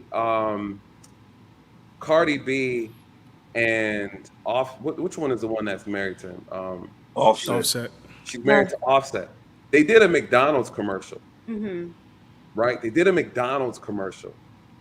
They're not over here talking about vegan food, eating healthy. They did a McDonald's commercial. Why? Who do you think they're targeting? Us. So no one's talking about how McDonald's is killing Black people. We're dying by what we put in our mouths. It's our number one cause of death is food. And then our fourth leading cause of death as Black men is homicide. So are we projecting the healthy type of advertising and marketing that will steer our community in the right direction? They put this propaganda when they had Jonathan Majors in a pink flamingo outfit with his lips out. They got Jonathan Majors and they got your boy, all hugged up, I mean, they got Black men in dresses. So why are they over feminizing our men? So I think, to your point, you're correct in reference to it. Hold on to it. We gonna come to you. I promise. I have a correction. You're about to pass out. Go ahead. Let me let you. Okay, can I please? Okay. Real quick. She ain't even ready. Oh, I'm sorry. No, I'm saying real quick with the correction. Go ahead. Okay, because he's conflating the two. Am I? Now, I brushed off the Tyler Perry's because I understand that image matters. So I understand that it's an influence. What I was specifically speaking on is Black women having a space to air grievances. Oprah was not a Black space for women to air grievances. That was really for white women. Tyler Perry wasn't a space for Black women to air grievances or a problem. These are the conditioning of those particular shows, which was run by white folks, was to create an image of us, to keep us separated. But that wasn't what I was speaking on. On Illa was saying Black women have had a space to speak. What I'm saying is that those instances that you're using wasn't spaces for Black women to necessarily speak. It was for a space for white people to continue on the conditioning to keep us separated. Oh, I see. Those are two conflating different things. All right. So as what you call space, this space YouTube didn't exist then. Right. This space is a form of media. This is a medium that people use to convey a message. So instead of calling it a space, let's call it access to media to push a narrative, push an agenda, to create something that isn't accurate, but yet when people see it, it causes confusion. And so the reason why people point out things like Tyler Perry isn't because he's doing these great works. It's because of how they're depicting Black men, right? Because when you watch it, there's always that bad dark-skinned guy who's acting up, and then the light-skinned guy comes and saves the day, right? Am I tripping? Lauren, you're right. Facts, all facts. Shamar Moore. It's Shamar Moore. It's Shamar Moore, always sipping. Shamar Moore he's super simpaholic. He shows up with the cape on. That's one movie. That was like we gonna come back to that. We're gonna come back to that. So Lauren. So Lauren, I want you to hit your top 3 notes, and then I want to go on to the next thing. Top 3, go ahead. I'll try to make it quick. I think so. We heard a lot, right? We heard a lot. The government, the system, the media, right? Like all of that, yes, definitely contributes to what's being put out there.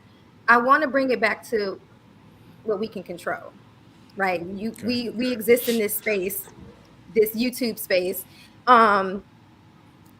It all starts with self, right? I get why everything is so messed up. It's really hard for men and women alike to sift through the mess.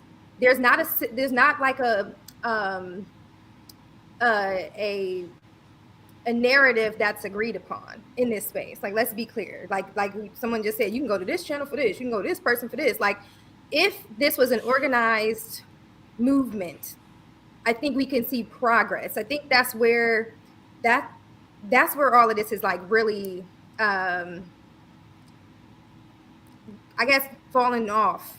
Honestly, this is where all the confusion starts. So yeah, when I say all that to say, if the argument is going to be, well, women had this space, so this is our space, and you say, women, y'all been doing this and it's been a mess, well, man, lead.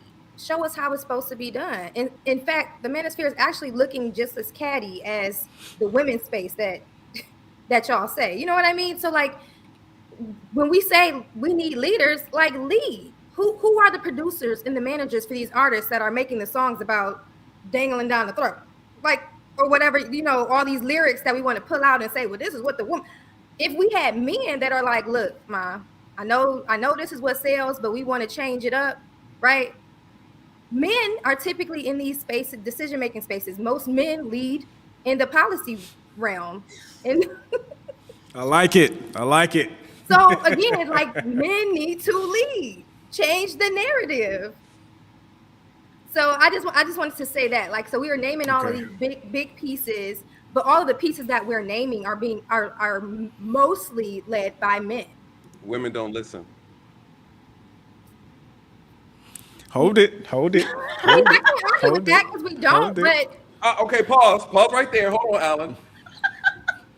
Lauren, can you please repeat what you just said? I said women don't listen. I'm not going to argue with that. We don't. So it's hard as men. I like to consider myself a manly guy, right? It's very difficult as men. Men can only control the woman closest to them. Mother, aunties, sisters, girlfriend, wives. Outside of that, the reality is this. It's not every man's job to control every woman that he doesn't have influence and power over. When you say lead, a man cannot lead a woman who does not listen. Can I say Go ahead. So, Of course. I wanted to let him finish his thought, but I wanted to like pause, because when I say lead, I mean in terms of writing policy, right? Changing the laws, like that. Like, if you're going to hold a position, do the right thing with whatever position you have, right? If you're going to be a manager in the music industry or a producer in the music industry, like, be the change. We're working with this thing at my job. I ain't gonna say where I work, but there's a point of, when you get to a point of dissatisfaction with whatever problem you're trying to solve, you have two choices. You can change it, or you can get in line and do what, you know, follow in line and just continue to do what it's been doing and disrupting whatever it is, right? If we're all saying we're dissatisfied, change it, right? And if that means you need to unsubscribe to somebody's channel, you need to not go up on somebody's panel, you need to get the hell up off YouTube, i.e. me, and not you know, give my 2 cents on whatever topic. Like, I'm not going to get in line with it because I don't believe in it. But because we don't believe in standing on our own, and we feel like we got to prove something, step away. Who are you? So Lauren, you bring up a good point. And let me just touch this real quick, and then Alan, let me let you jump back on it. This is the reality is the caveat that we're missing in this conversation is the great incentivizer, which is money. Money incentivizes bad behavior. That's all we're seeing. All we're seeing is that you're saying, okay, the music execs, the guys doing this, the men are doing that. Yeah, guess what? They're also paying the women to actually participate in these behaviors that you're seeing, right? They're also buying the music that are actually portraying these lyrics and things of that nature. The men are complicit in this, and so are the women. So at the end of the day, when we talk about how do we steer away from the dysfunction, it's hard when it's incentivized with money, right? Money is what the glue is. Our love for money is how we end up becoming crabs in a barrel. It's why we disrespect each other. It's why we insult each other. It's why we can put out, inappropriate content, right? For the shock value, we care more. Let's get granular real quick, because it segues perfectly into my next point, and I'm gonna start with you, Nathan. How do men, and then Lucky, I'm coming to you, so be ready. How do men create and incentivize the women we complain about? So this is where the men are the problem. Oh, here come Courtney.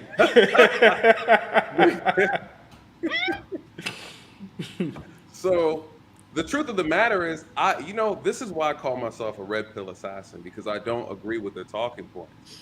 Because the reality is this: at the end of the day, the men incentivize bad behavior. So the best way to correct something is remove yourself out of it. Just like Lauren said, if you don't, people say, "Hey, we need to boycott this channel. We need to step away, ladies." Well, ladies, this has been running the same way for years. If you felt some kind of way, you don't go up. You don't show up, right? Don't participate.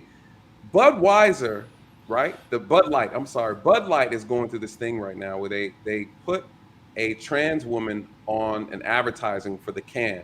And the people who like Bud Light, they weren't happy about that. And you know what they did? They decided not to buy the Bud Light anymore. You know how much it cost them? In the course of 5 days, it cost the company $6 billion. Guess what Bud Light said? Hey, y'all, I'm sorry, we're taking the trans off the can. Trans off the can. Why? It cost me $6 billion. What's the moral of that story? That in order to actually make change, you have to make sacrifice. Yeah. And the way you make sacrifice is with your money. And so what Black people are saying is, we don't like this content. We don't like how we're being portrayed. We don't like the lyrics. We don't like the movies. We don't like Bad Girls Club. We don't like the way we're being portrayed on media. Yet there's always a Black person showing up to do the job. There's always a Black person willing to take their clothes off. There's always a Black person willing to twerk upside down. Why? Because they're getting paid. The problem is, then you have men who are willing to pay them to do it. So how do men now are complaining about the same monsters that they're creating with their what? With their dollars. Right. Oh, these OnlyFans hoes are out here. Well, sir, you're supplying, you're creating a lifestyle that you're complaining about. So to Lauren's point, there is a form of leadership that men have to take. We have to ignore them. We have to remove our money, remove our influence away in order to see the change. What's the problem with men? A lot of them don't want to do it because they're getting a benefit from it. What's the benefit? A lot of it is sexual benefits from it. So that's the conundrum. And the enemy who put this in this big trick bag realized that in order for men to make a change, men have to make a sacrifice. Women have to not accept money to make the change themselves. Men are going to have to accept that they're going to have to abstain from a certain type of pleasure in order to get the results that they want. Are men willing to do it? Go ahead, Lauren. I was going to say, prime example of Blac Chyna. She shut down her stuff, and they like, you literally shut down your OnlyFans that was making you X amount. There you go. Yes. Yep. Like it gets to a point where you make the change. And integrity. Thank you. That's really it. How many of us have it though? None. How many of us have integrity? Who said it? Who was it? It was Lucky. Lucky came up and said integrity is what's missing. That's what's missing. So in order for us to get to this higher place, this place where we can compete on a higher level, you cannot have a love for money. And the way they did Kanye, let me tell you something, how this whole thing worked. They simply put out a phone call, sent out some emails, and guess what? You had to swallow that $10 million loss in your business to work with the collective organization in order to ban him properly. If me and you had a business and I'm working with you, I'm part of this organization. Hey man, I know you're supposed to get about 10 million from them. You got to be on what? On code. And on code means what? Even if it costs me money, the greater good is the image. And how many of us are willing to do that? Lucky. First of all, it's a round of applause. Round of applause for the boy Nathan. So, Lucky, same question to you. How are men creating the women we complain about? You sleep with them. I mean, I get y'all have these long speeches. We want to come up here and say it's because of all these things. You guys sleep with them. You guys have always been led by your penises.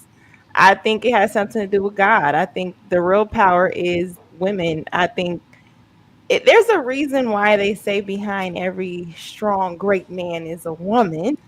She has to be the brains because men constantly think with their penises. Now, I get that y'all like to think that you guys are smarter and we can withhold it. That's why the idea of de-discipline scares a lot of men who actually have the options, because yeah, you don't like hoes, but hoes serve a purpose. There have always been hoes since the beginning of time, and they will always be there as long as men sleep with them. The thing that men keep talking about, sexual liberation and the power that women have, these women would not have the power that they have if they couldn't say things like, "I'll take your man," or he liking my picture. Oh, you thought I was feeling you?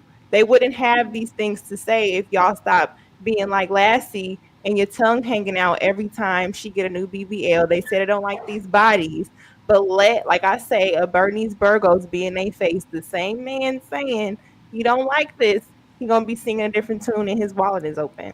So I think what that does is that sends a signal to women that they have to then look like these women, like the video Illa was in, where you can't identify the good girl from the bad girl because they're standing too close to each other. Or now you have the girl who is not like these other girls, but because she has a BBL, you're going to stamp her and say she's just like these other girls, when there is a, I believe women get those things, as for an example, because they want to, but I also think we have to acknowledge that men encourage those same things that they don't like that women do. So if you do not like it, like I said earlier, change your attractions.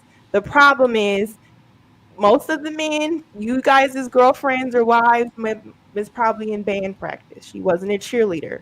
I think that's the reality, is they don't want to date what's in their lane. Most of their women that they can get is the potential Rasputia.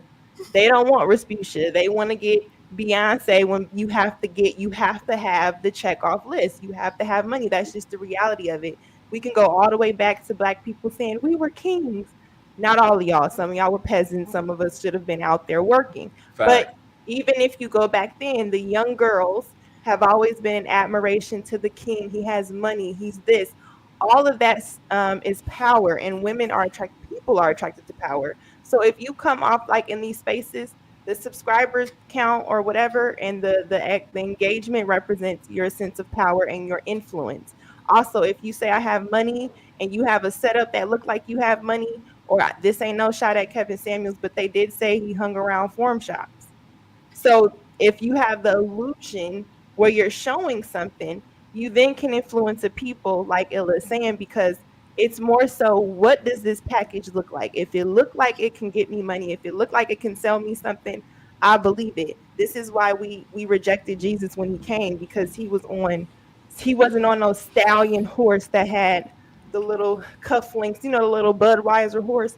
He wasn't on nothing fancy, and he wore sandals, and I'm sure he looked like an everyday man. But no, he was supposed to come looking like this. He was supposed to be this, this high value man. And I think that's why we all get confused, is because we think the person that's leading influence is supposed to look a certain way, when I don't know who said something about boycotting. I think it was Nathan. The first thing I always think of is Martin Luther King and things like that. We could never have a people that say, you know what, Walmart is treating their employees or their Black employees a certain way. Let's boycott it. You want to know why? Because if it's around Black Friday and I get to get all the Blu-ray DVDs for $1.99, I don't care what your movement is, I'm going there. That's how our culture is, because we are designed to be consumers of things that don't invest into our families. We're taught to be consumers, and I get we like to blame media, but every culture has media. It's something about China that says, okay, my kid can only be on games 2 hours a week. Why can't we incorporate that in our household? I don't care what they're showing in media. If in my household and in my community says this is the structure, that's how we show structure. What is it about the Nigerian community that says our kids are going to be doctors, our kids are going to be this? How are they raising and influencing their kids? These celebrities are known all over the world. It's how we are structuring our kids. So I think it sounds cute to blame Tyler Perry and stuff. We could do that. But the solution is, we don't really teach our kids anything. We raise them. They kind of raise themselves, because if you're a single mother and you're busy, you don't have as much time as a 2-parent household. If you're taught to be a consumer, it seems more like a deal to say I'll pay 100% than go 50-50 with a man. So there's a lot of things that are effed up, but it sounds cute when y'all make it a long thing, though. Alan, play the clap track. Play the clap track. That's Don't clap for that. I heard round of applause. That's what I'm saying. No, she made some good points. Yeah. She made some good all I points. heard were more excuses than a a damn funeral. Well, Illa. Let me come to you, brother. The question is, how do men specifically? Because again, we're gonna get to the women. I'm trying to do this methodically. How do men create the women we complain about? By listening to women. I think that's the number one thing men do. Get the man a clap sound for Women that. actually say. I don't Let him build. Let him build. Let him build. Let him build. Let him I build. don't Go mean ahead. that in a disrespectful way. You know what I'm saying? But women live for moments, and when men listen to women's momentary decisions, they lose. They losing because women live double lives. They have who they present to the world, and then they have who they really are. And who they present to the world is always something that's already co-signed by the world, because the world has told us that through Disney, through all these films, through different. I ain't gonna deal with the exploitation of black people. I ain't gonna deal with them films. I'm just gonna deal with man and woman. They've always given us this image of women, these damsel in distress. She just in a tower waiting for her chastity to get broken by some man on a white horse. So subconsciously, men still feel like, I have to save her, and I have to go out my way to show this overbearing form of affection, and they lose every time. Just because women are emotional and sensitive doesn't mean they're the epitome of the energy of love. And that's where men go wrong, because we associate love with emotions and sensitivity. Women are very sensitive and emotional. That don't mean they're so-called want to be in love. They like the high of the feeling of love, and it can come and it can go. Because women will say, oh, a man wants to be this and wants to be that. But when you see, like they say, behind every good man, there's a woman. Behind every man, there's a woman, period. Because behind every good man, there's a woman. But behind every bad man, there's 10 women. So we say a lot of things, but when you look at what's happening in reality, the man who gets the woman is never the guy who's the gentleman. Not saying they love abusers, and I'm not gonna go that far, but women, what they say they want and what they really want is never really the same thing. You know what I'm saying? It just never is. So I feel like what men can do is just stop listening to women. And I think women need to check other women, and men need to check other men. And then once we get the proper decorum amongst ourselves, then we can come to the table and talk together. Because certain things women are going to say in front of us that they just going to say because it keeps their image in a certain way, and men are just going to say whatever they want to say. So women going to misunderstand the brashness of men, and men are going to misunderstand the image that women try to portray. That's why we need to fix ourselves amongst ourselves and then come back. Because if men keep listening to what women say, they're going to be lost, because what they say they want and what they actually want is two different things. Oh, please. All right. So Courtney, obviously you're next. You're next, but wait. Let me read some of these super chats, and then I hope you have a good answer. All right. So Marcus Evans, he says, "My brother Illa, the drink's on me, bro. You preaching?" Wrench, the GOAT, he says, "All of those cultures don't put government between themselves and in-house structure and accountability." That's facts. Dub Will says, "Band girls were the biggest freaks." So that's not necessarily a bad thing. Facts. I know this firsthand. Pesky, he says, or Pesty, I'm sorry, he says, "Lucky the truth, clap, clap, clap, resist temptation." Facts. Marcus, he says, "I love you, Lucky, but really," maybe I think it's something you said. Can't let them go. Yeah, it was something you said that rubbed him the wrong way. Better you, he says, "I think the better question is, how can the Manosphere hold women accountable when many have demonstrated inability to do so for themselves? Why should a woman follow if a man isn't modeling leadership?" That's fair. Pesty, he says, "As long as the black people, in quotes, are mentioned, we are part of it, not willingly though, until Usually dragged into it. Usually, I don't know what's going on with my screen. Usually dragged into it." Preach, brother Nate. Shout out to Nathan dropping facts. Marcus, shout out to you for being a new member. He also says, "Most of us wasn't born when Oprah was doing her thing, but her negative impact on women affects us to this day." Mr. Brown, he says, everyone, please don't reject our vocabulary. Pookie, Ray Ray, Hyena, Lioness may not feel good, but these words are here for a reason and they describe behavior. It's nothing personal. Marcus also says, can't argue with Illa. He's right. Absolutely not. And Chicago Rilla is now a member of the We Need to Talk channel. Round of applause for Chicago. That's the GOAT right there, man. All right. Sherwin says, Nathan, you're a bit incorrect. There have been a few Manosphere conferences. Men have actually connected in person and networked with each other. JT says, we should mostly ignore those who are loud.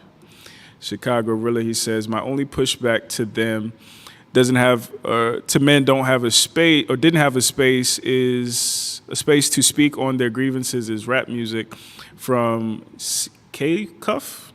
Fuck. Oh, okay. Fuck the police. To a bish is a bish. We dominated that platform for decades, big dog. Mm-hmm. No one talks about that. And we don't get to it. We don't get to it. Black Nerd Talks, he says, I think we underestimate the trauma and the pain of black. Oh, we already read this one. All right. Hold up. Wait a minute. We got two more. Marcus, he says, talk, Illa. Illa, you spitting, brother. Hush, Illa. And then Jason, he says, Lucky is right that men are slaves to their sexual desires. That's facts. What she misses is that women are a slave to their emotional desires. There's a reason having game works. That's a good comeback. How did I miss that? I thought I was just speaking on the men. We're going to get to the women. We're going to get to the women. Courtney. Yo. How do black men, create the problematic women in our community that we love to complain about? You put those women on a pedestal. Right now, if I post a picture of me in a church dress, I'll get 50 likes.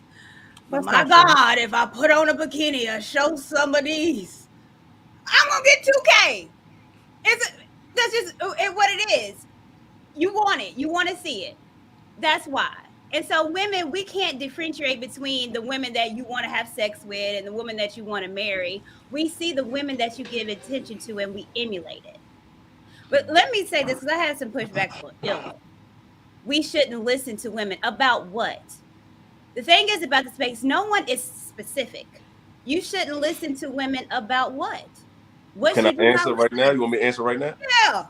About how to deal with you and about how to perceive you and about how to be a man for you. We shouldn't listen to you 80% of the time. No. Because women that tell a man, because what you just said, it's like you said if you wear a bikini, that'll get you 2,000 likes. If you wore a church dress, that'll get you. That doesn't mean that men just want sex. That doesn't prove that. That proves that you're giving off a sexual energy, so you're going to give off a sexual response. That's like me. If I post a picture of me with $10,000 sitting on a yacht, women going to like that picture, not because they're vain. It's because I'm appealing to her natural receptivity, which is security. A man's natural view is sexuality. So it's not that he just wants to look at that. If you put it out there, it's going to attract him because that's what a man wants. He wants your sexuality. Ultimately, not saying that's all he wants, but that's what he wants. A woman wants your security. So you're absolutely. That doesn't mean that's all he wants. That just means that's what you put out. He's going to look at it. But that doesn't mean that's all a man wants. I'm not saying that's all he wants. What I'm saying is that with women, we look at what you're attracted to and want to become that because we want you to be attracted to us. That don't mean we're attracted to that because you got your body out. That means having your body out is something that men is going to look at. That doesn't mean that's what we want you to look like all the time. Okay. What I'm saying as far as with women, it's hard for us to differentiate between what you're just liking and what you want to be with. We look at it that this is what this man is giving attention to, and I want him to give me attention. What kind of attention? And that's how a lot of women think. Who's sexual attention or relationship attention? Because sexual attention is one thing. But you're not understanding what I'm saying is that a lot of times we don't understand that. Okay, Illa, hold on. So when we then that's why a lot of women are getting in this space because women don't understand a lot of men. We say men are simplistic. but we try to make you as complex as us. So therefore, we get in the space. We get in the space to try to figure out what you want. We listen to Kevin Samuels to see, well, this is what men are wanting, and so that's how we dive in. That's why you have women in space, to get a better understanding of men. Because when we look at it as the ones that you give attention to is what you really want. So, and whose fault is that? Yours. Whose fault is that? You blaming men for women's lack of logic. Anyone? No. I'm saying you're blaming. I am. Okay. You're suggesting that it's a man's fault for why women make the decisions they make.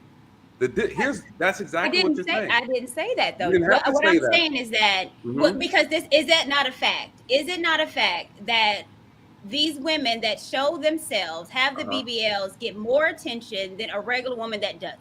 Okay. Is that not a fact? Just yes or no. Just yes or no. It is a fact. Okay. Wait 1 second. No. It is a fact. I never said it.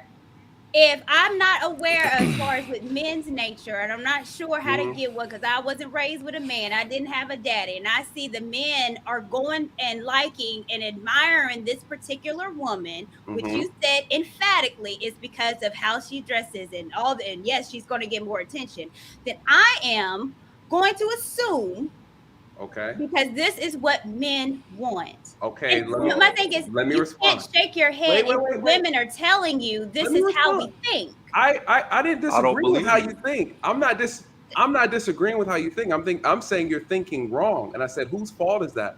You made that. You interpreted that, right? That's a lack of logic. Because here's the reality, and this is what Illa was trying to point out to you, right? Illa's trying to point out to you is, if you put yourself out sexually and you get attention, yes, you're gonna get attention. Here's the question though, at the end of the day, what type of man are you attracting with that attention? There are men who do not like that. There are men who like women who are modest, who are demure, right? So again, if you want this type of man, and he described it, if I'm a man, I'm over here with all this money, I'm leading with my money. You're leading with sex. So yeah, that's gonna get attention. I know if I show my bank account and I show my credit score and all this other stuff, Nathan. Sisters might try to holler, but guess what? What is that credit score? Listen. He just talking about it. 760. I just mentioned the credit score, and she got a little excited. But the truth of the matter is, you lead by what you want to attract. I don't lead like that. I lead with my character. I lead with my personality. Why? Because you have never seen Lauren looking sideways. But again, if you lead with what you're willing to attract, it's like bait. Your image and your sexuality is bait, and you throw it out there, and what bites on that hook is what you get. So what I throw out there, you have men who don't want that. Granted, it gets you attention. It's not men's fault that a woman can't distinguish between lust, right, and actual real desire. That's not a man's fault. That's your fault as a person, as an individual. You can't blame that on men. No one is blaming it. No one is blaming it on men. And on the contrary, that's why I'm saying that's why women have been coming to this space to get a better understanding. I'm clear. I'm not right. But it's common sense. Is it not common sense that if you put yourself out sexually to get it, well, then that is the reason why Illa said that men should not be listening to what women want because they're confused themselves. Well, that's why. But in order to listen to us, you have to understand this is the confusion. Well, bless your heart. How in the world? How is that confusing? How in the world? I think what's going on is like a lot of save us in our society. I want to try to bridge because we're talking past each other. In our society, women's currency is attention, right? Her ability to gain attention, especially her ability to gain attention of that guy or those guys, is her currency. Men, our currency is our ability to gain the attention of multiple women, right? So I think women confuse the attention of men as the desire of men, because women's sexual attention is usually closely tied to like her desire for a man because of everything that's at stake for her. And I think, to your point, Nathan, because of them conflating those two things, they get caught up in the wrong competition. They get caught up in who has the fattest ass or who has the plumpest titties, as opposed to who is the woman that he wants to come home to. And I said this in one of my videos. A lot of women think that the game is about being chosen first, but the game is really about being chosen last. Mm-hmm. Because when a man is young, it's counterintuitive. It doesn't sound good. When a man is young, he's thinking with his dick. He is not thinking about long term. He's not thinking about who's going to be the best grandmother to my grandchildren. He's thinking about, and when those women get used, when those women get used up, when those women get left to the wayside or whatever, it's going to come down to who are the solid women that are worth building with. Unfortunately, some of those solid women got passed over. But I think one of the things women should learn from this space is what men actually want long term and what they want for the night are not the same thing.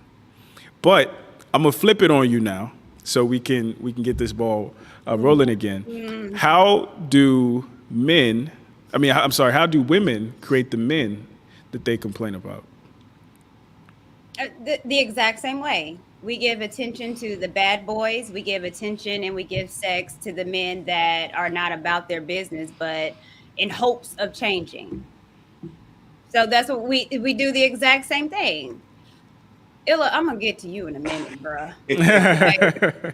But we give the exact attention. We give attention to the bad boys. We give those guys attention. We give those guys, our bodies. A lot of reasons why we do is women think that we can change a man. And when we think that we can change a man and get that bad boy that is able to give us all this but not that, and we want him to change it because it helps our ego. It helps us to feel like, oh, he changed for me. It gives us a feeling of an accomplishment. It boosts our ego, and it gives us self-esteem, unfortunately. So that's why we do it. Let me say this real quick too before you go to Lauren. In this space, and I saw a super chat that y'all want to get about how long I've been in this space. Okay. The men in this space want women to think like men. I am not a man. So you want me to think like a man, but I am not. If you want to be with a woman that is a man, then go get a transgender. I am a woman.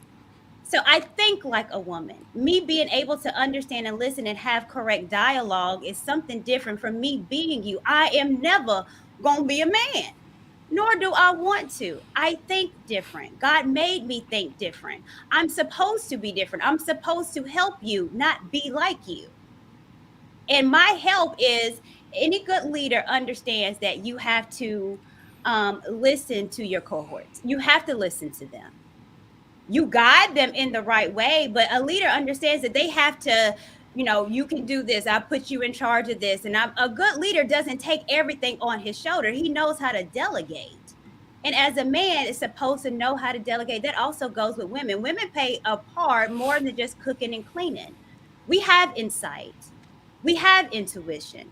God enabled us to see things that sometimes men are not able to see. So a good woman on your side is going to uplift you and be better to help you. So yes, you do need to listen to women.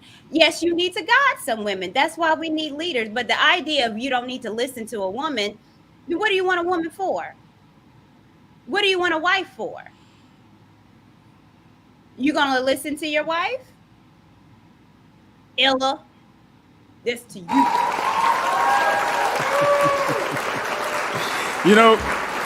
The thing is, I actually agree with it. It's counterintuitive, but the reason I agree with Illa in the sense that men should not seek direction from women. I think that's what he's trying to say. But there is a certain benefit. Me and Courtney were talking about this earlier. Like, women by nature are chaotic. Like, men who've dealt with women understand that, like, at the core, and it sounds bad, but it's the reality. At the core, women are chaotic. And men, the reason we're logical and the reason we're so, regimented in our thinking is because we're meant to guide the flow of chaos that is a woman. But there is power behind that flow of chaos. So I don't think a man should get guidance from a woman in the sense of, like, purpose from a woman. But there are some things that a woman is going to see that you may not be able to see as a man. Lauren, I'm going to go to you.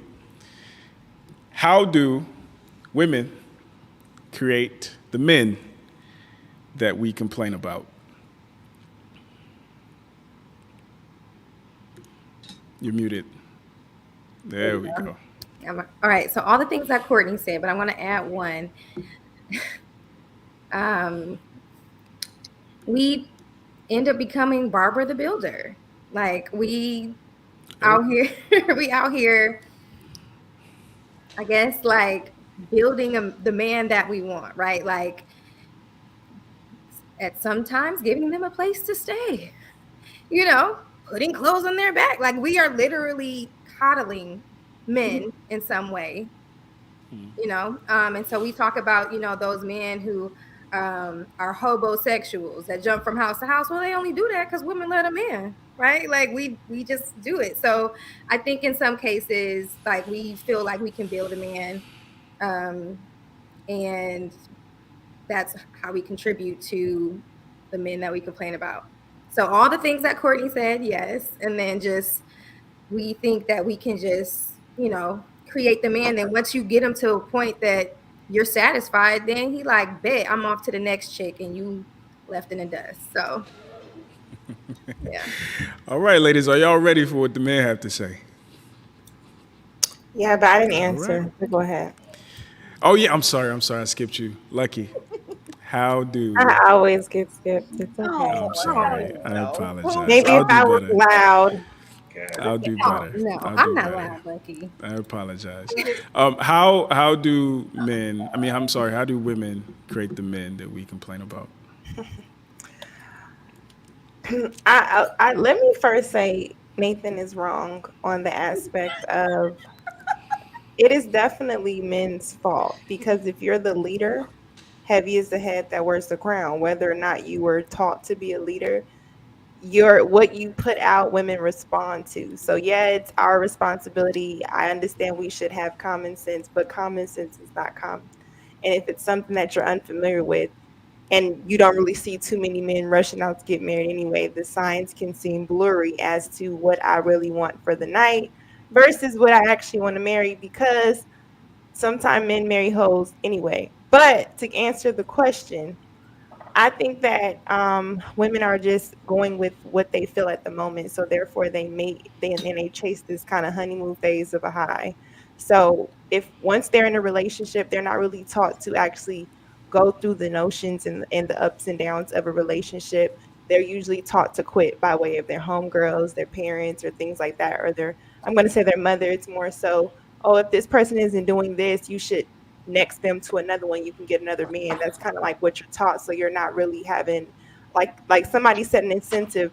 They're not really seeing an incentive to stick out those relationships. So I think they create the men that they complain about by, like Lauren said, coddling them, or also they start to negotiate their standards. So they'll say, these are my standards. But when you look at what we tolerate, what we compromise our standards for, it is because we don't understand that there has to be a season of us being alone before we actually get said man. I like that she said you get 50 likes on a picture with a church dress, but you get more in a bikini. If you went through the 50 likes, maybe if those were men that actually wanted you outside of you being sexual. They want something more than that. So I think that's the confusing factor, is because when you are presenting yourself like quote unquote church girl or with more modesty or just something different than usual, you can find yourself single longer. The same way I've experienced before, being on dates or just listening to men, you get intimidated that you have not been around the block as much as other women, because some men may say, I want a woman that's more experienced. I want a woman that's more like this. That's not all men, but you also have to constantly understand that you may be rejected. You may endure a lot of different things, and women don't like to be rejected. So they go to usually what they know they can get or something that they can control, which is usually the man that they don't want to be with or respect. So that's just what I think. Mm-hmm. All right, Illa, I'm going to jump to you, man. How are these women creating these men, these Pookies, Ray Rays, whatever we call them, that we complain about in the community? I mean, like I said earlier, like they only want a certain kind of guy. and they don't want to deal with the ramification of their own desires. It's like people can have whatever they want. You know what I'm saying? It's a free country. Ain't no church in the wild. You can do whatever you want to do in this world, but just deal with what comes with it. It's not our fault that most women are attracted to a certain phenotype of man. You know what I'm saying? He might have a street vibe, or he might be a promoter. Like, they like men who live a certain fast life. They're not going after the regular 9-to-5 guy. Not saying they should deal with just an average guy. That's what they want. Chase whatever you want, but don't be mad. You want a certain kind of guy who's already living a fast life, who's exposed to many different places, many different women. You want the excitement of being with that guy, but being with that guy come with being with that guy and other women. And women don't want to deal with that. So I'm not saying women need to lower their standards. I think they just need to mature in what they find appealing. Because if you really get to the bottom of what they appeal to, it's really just some television hip-hop fantasy that really don't exist. You know, it's not based on a real image. Most of these women that's dealing with these guys who give them a third degree or feel like they're not moving fast enough, what kind of guy you talking about? That's the question. It's always a dude who, you know, he might trap a little bit. He got a promoter, he a party promoter. You know, he's living a lifestyle that keep him on the go, keep him in a lot of women's faces, and he's sought after a lot of women. Women want to break that man and make them just his. When, like I said, they don't respect the nature of man. And the reason why these publications are so important when men bring them up about the different TV shows, we know that I was a kid when them shows came out. I was like 10, 11, 12. I didn't understand the context of it. But what I did realize that these shows were speaking to a demographic of people that created a certain mentality. So whether you was there or not, doesn't matter. That's why we're able to talk about the past with our ancestors, because we wasn't there during slavery, but we talking about reparations. We still talk about civil rights, even though you wasn't there to experience it. You're still dealing with the ramifications of those trains of thought. And the same thing goes with these women. By the time you guys became adult women, the culture of not understanding and not caring about men has already been permeated in the society. That's why it's such strange. It's like unfathomable to even hear a man complain. It's like, what are you talking? It don't even sound real, because by the time y'all got here, the damage and the work was already done. So you already live in a society where a man's voice that's objective to women is already deemed taboo already. They already put in the groundwork to create this world, this social dynamic that we live in today. Go ahead, you got a question? Do you have a problem getting women? Not at all. Nathan, do you have a problem getting women? Alan, do you have a problem getting women? I struggle a little bit. Stop the cap. Do you have a problem with women? You don't. Are you really? He's struggling. Getting them is one thing. So what they really admitted, admitted, Courtney? What they really admitted? Because I get so tired of this, as if there's not men that's about business, that are real life leaders, that don't have the access to women. Courtney, you have 3 men. Do they get the women they want to marry? I think that is a different question. I agree with you, Courtney. You're right, but I'm saying is it is a lot. Money don't make you a man. But here's the thing: those women that are going for those thugs are not women you want to marry. I mean, let's keep it 1,000. Let's keep it 1,000. Every woman that's chasing after that type of guy is not a hood woman. Let's not act like that's just the type. And I'm not even talking about the thug. I'm talking about her mentality. I'm talking any woman chasing a thug nigga is not a wife. I'm not even talking about the thug. I'm just talking about an image, not necessarily a thug, because the thug, you got the thug and then you have the thug image. For example, 10 years ago, we could be honest, my fellas, you can relate to this. 10 years ago, 15, 20 years ago, if I had a rapper and I had a baseball player, I had a blue collar worker, I had an athlete. If I can have men from 6 different walks of life, they're all going to look different. If you look at an NBA player today, you look at an average college student today, you look at the average blue collar young man today, you would not know who is who, because the image of a thug has been superimposed on young men so much that they all try to fit that look to some degree. So don't mean they got to actually be the thug. They have been taught subconsciously that to carry that image is what's going to appeal to our women, because that's what they've seen their whole life. Women, growing up where I'm from, women love that image, whether they was from the inner city or not. They appeal to a certain image of a man. Look at the image of men now. It's homosexual. These I men mean, have but the that's tight cool. But pants. this is where y'all lose me with that argument, because no one protects and coddles homosexual men more than black women in our community. Facts. So when y'all try to throw them under the bus as being gay, because No. you want to talk about Lauren, you don't got a gay y'all, best I friend? respect it was confusing to y'all, but this was confusing. I don't. Lauren, you Because got a y'all gay talk best friend? about the gay guy, and whenever we talk about you're moving the goalposts. First, we're talking about image. We're not talking about, if we want to talk about how black women and their relationship with black men, that's a whole nother conversation. What I'm saying is the image. What you said was that women only want the thug, or women want the six figures. What I'm saying is that there are 3 men on this panel right now that don't exhibit any of those bad boy, looks like a thug image at all. Very articulate, very intelligent, and you guys have no problem getting women. getting them is one thing. Getting them to agree But with our some men lifestyle is a totally different conversation. can't even get a woman. Some men can't even get a call back. Whoa, hold on. But let me. Why? But I think the point you're missing though, Courtney, is that this is a perfect. No, I don't have issues with women. What happens though, I have issues with women who have unrealistic expectations. I have issues with women who don't understand what real value is in a man. And so what Illa is saying is that, no, I'm good. I consider myself to be a really average guy. I've had women tell me that they can't deal with me because I don't make 6 figures. I had women tell me they can't deal with me because I work a 9-to-5 job. Not one time did she ever judge me based on my character, based on any type of skill sets that make me masculine. She was judging me based off of what I can do for her, right? Not me being a man. And so this is the issue. This is where the dysfunction comes from. We, the men on the panel, we don't have issues getting women, but we have pursued women who have judged us, not by the character of being masculine, but because we can't fulfill in their mind a particular lifestyle that they want.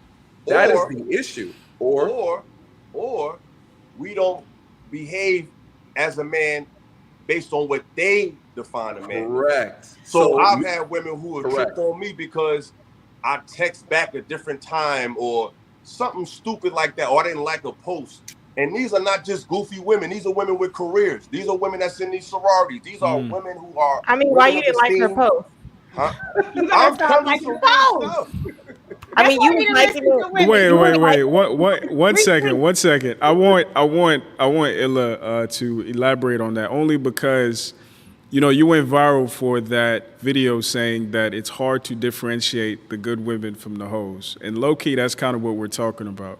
Because some of the traits in the good woman and the bad woman and this are similar. So say more about that.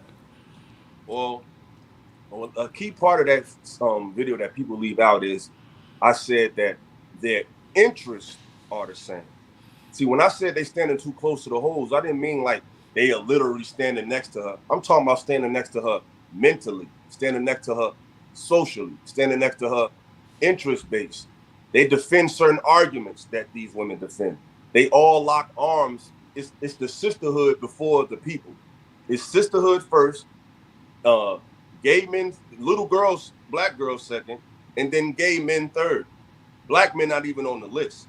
You know what I'm saying? As far as what I see, as far as the priority of who deserves their to be prioritized in the mind of the sisterhood. That seems to be the hierarchy. So when I said that, it wasn't just about how they dress, because women do dress very provocatively based on what they did 20 years ago. Just like it's hard to tell the difference between a lot of young men, because every young man is tatted up from his neck to his wrist. Some of them might be cybersecurity guys, but they look like they gangbang because they have believed that that's the image that women want. Women believe that the man want the image of an over-sexualized woman. That's why every woman, I don't know too many women who don't have at least 2 or 3 pictures on their page that has a sexual vibe to it or revealing vibe to it. That's just standard issue now. You know what I'm saying? So what you say the other day? You said the protrusion of the nipples. that's there too. I mean, that's just regular. You know, just seeing a woman dressed sexy is not. It's back in the day. The only time you seen a woman get overly dressed up is at the prom,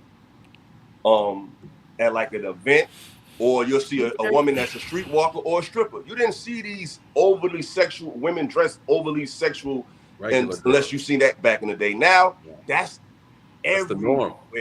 Women dress sexy just on a regular. That's everybody is a little bit sexually liberated. So it is hard to tell the difference based on just not how they look or what they talk about, what they defend, the music, their voting patterns, their belief system. You know what I'm saying? They all seem to have the same train of thought in some way or fashion. They all seem to deal with the same kind of guys. They all got the same sob story with the guy they used to deal with. It's always some dude that was scamming or a dude that was getting mad bread. He had mad chicks. Like, it's toxic. Always this creative player. It's never just the dude who worked at Verizon. It's always a dude who, you know, he did to sell drugs, but you know, we started a business and we was about to buy a dealership, but you know, he was moving bricks though. But it's like, just keep it a buck. That's what you like. That's what you like. Don't lie about it, because I ain't even mad at women. I know why women like it, but stop fronting like you out here looking for Reverend so-and-so. No, you're not. You want a D-boy who ain't a D-boy no more, who went to jail, but he got his degree, but he got saved, and he got a 401k, and he into crypto, and he loved the Lord, and he gave it to the homeless. Like, you want to create a player. You don't want no real man. You want a creative player because you get all your tools from, like I said, television. Women are looking at the love and hip hop guys, the athletes, entertainers, and they keep saying those dudes want hoes. Yeah, they rich, so they want something that's going to come for money. These dudes ain't got the time to be trying to run game on you. Look, I got money. What's good? Look at the music. All the dudes in the music today is crying. Back in the 90s, the girls was crying. The dudes is crying now. She's a runner. She's a track star. These girls is breaking these dudes' hearts. Hey, pause 1 second, brother. Pause 1 second, brother. Lucky, I'm gonna come to you next, but I want to get to these super chats. You know, I want to do a better job. Trey Day, he says, I like Star Report say, I'm just here for the bull-ish. All right. We don't do bull-ish over here, but welcome, brother. Mr. Ali, he says, if you take V away from women, they would have nothing to negotiate with. Men allow women to break them, divide them, and control them with V. Courtney, we can get socks all day. The question is, can women keep men with V? Can I respond? Marcus. Okay, sure. Because that's a talking point. Because you hear Just Pearly or another woman say, majority of these men are not having sex. Majority of these men, 1 out of 3 are virgins at 50. That's not the talking points in this is that no, you can't get sex. Is it false though? I don't. Is it? What is false? That comment or the other comments are the talking points that men are not having sex? So the confusion. I will never defend Pearly over y'all. Listen. The difference between a talking point, the difference between a talking point and a fact, right? Okay. There are some talking points that are factual. Okay. We don't like to repeat them because people are repeating them, but there are some talking points that are true. You know, women have control the access to sex. That's a big factor in all of this, a huge factor. You know, so we can't dismiss that. We can't glance over that. No, I'm saying which one is true, because what Illa is saying is that men can get sex all the time. The talking point is that men ain't having sex and they can't get it. Which one is true? I ain't say men can have sex all the time. I never said that. Illa never said that. Never said that. No, I'm sorry. The Ali. I'm sorry. The comment. What I'm saying is that he's saying we can get sex all day, but in the space, and we've been talking about the Manosphere space, they are saying that they can't. They're saying that majority of men between the ages of this are virgins, that these are incels, that are involuntarily celibate or virgins. So which one is it? It's both. It's both. I think what makes this complicated is because typically when women are talking about men, they're talking about Kayla calls it select men. Right, they're talking about the men who check off the boxes most women want. But when men are talking about men, they're talking about the macro. And on the macro, most men are not that adept at pulling or retaining women. But for the men who are, for the men that women say they want, I think what Ali is trying to say is that if women didn't have this bargaining chip of vagina, a lot of them wouldn't be equipped to compete for those men. Because that's kind of where I'm coming from with this conversation, is like it's one thing for men who haven't done the work to make themselves competitive for women to be complaining about women. It's a completely other thing when men who are top 5, top 10% men saying that, oh, these women are still treating me like I'm a little boy. These women are still belligerent, are still argumentative in the whole thing. But I think a lot of times we conflate both those conversations. But we'll come back to it. Marcus, shout out to you, brother. He says, Illa is destroying the Matrix, throw in the towel. Ali again with the $20 suit. Listen, I got to clap for this man. He's been blessing the stream. Shout out to you, brother. He says, we knew what those were in middle school. We watched our mamas do the same thing. We are allowing 30-plus old women tell us they don't know what men want. Stop letting beautiful women gaslight you. They know what we want. All right, Pesty, he says, Courtney was dead on. That attention confusion is real for women. The gamble is I could get a Future or I could get a Russell, regardless of him being a simp. And that chance, big or small, will always exist. Mr. Brown says, again, vocabulary is important. Lauren is speaking about blue pill men or pookies who is fine with lying with women or living with women. Wait, let me say this. That was the question you asked. The question was, yeah. So I answered the question. Yeah. So she was specific to the question. Absolutely. Sherwin says, no, we want you to understand how we think, not to think like us. And if you understand how we think, you will relate to us better. Absolutely. I'm with that 1,000%. Marcus Evans, chill, Courtney. I lead to people. Villain Trucker, he says, but why do women give attention to bad boys, as they seem as protection in deeper sense, or I'm jumbling that up, or is just a fun thing, or is it both on different levels?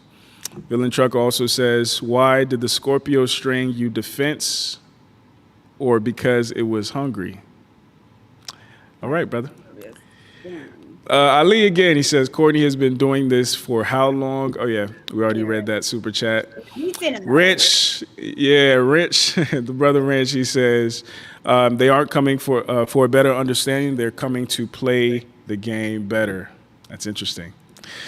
Marcus again, he says, so if I keep messing with a scorpion and it stings me, is it my fault or is it the scorpion's fault? Jason, did I read this already? Lucky is right that men are slaves to the, yep, I did. But I think I missed 2 more at the bottom, or 3 more. All right, Marcus, he says, fellas, drinks on me. Shout out to you, Marcus.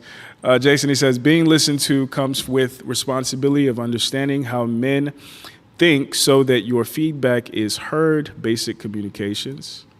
And then Feminine Miracle just became a member. Shout out to you guys. I appreciate supporting the stream.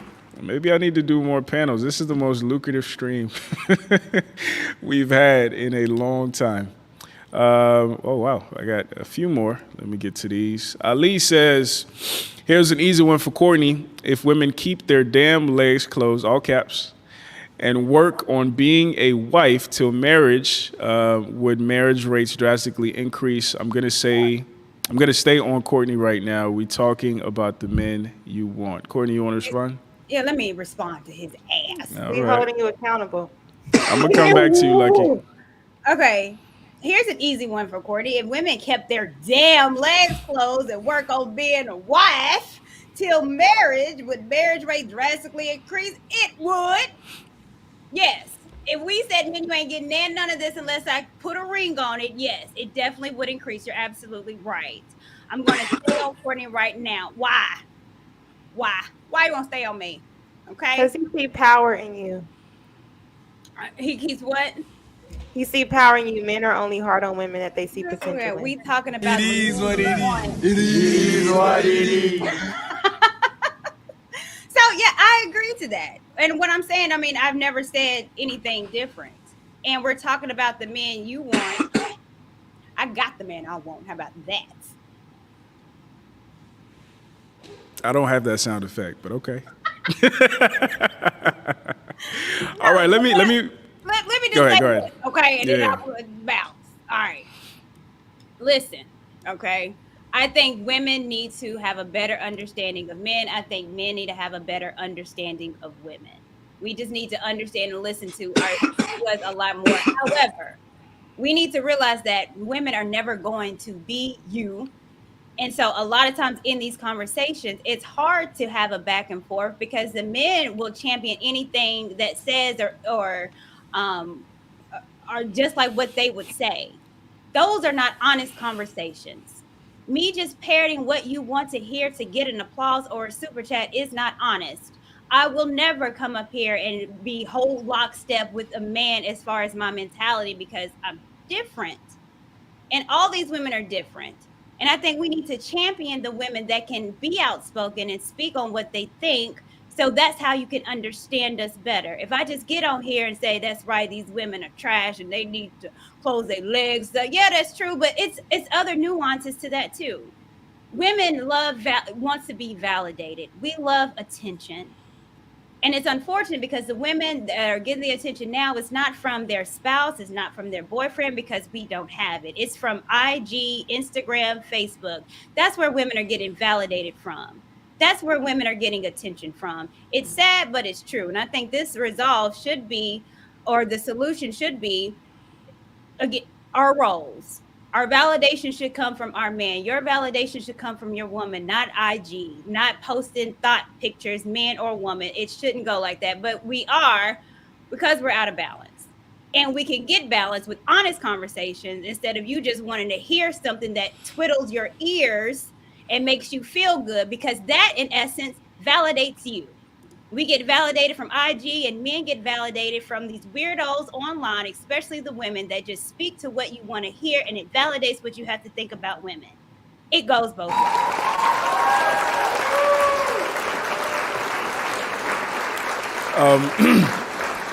Nathan, at some point, I will have you give your thoughts on that. But let me finish these super chats. So Miss Miranda, she says, if there are invisible men, they are invisible women. Absolutely. Better You says, if you coming across women that are materialistic, bad behaving, etc., you need to understand the power of no. They waste your time and prevent you from being a better you. Absolutely, brother. Mr. Brown, he says, I respect that Courtney. The difference is that you come to the space in good faith. You do listen and are a lioness. I know you don't like that word. All right. I'm a woman. Lucky.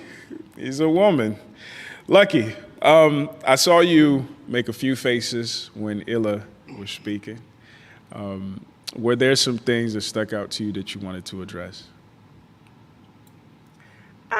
He's actually not wrong. I just think it's always specific when men say these are the reasons why we aren't like this, and it's about a woman. But when a woman says the reasons why I'm like this is because of man, those are called excuses.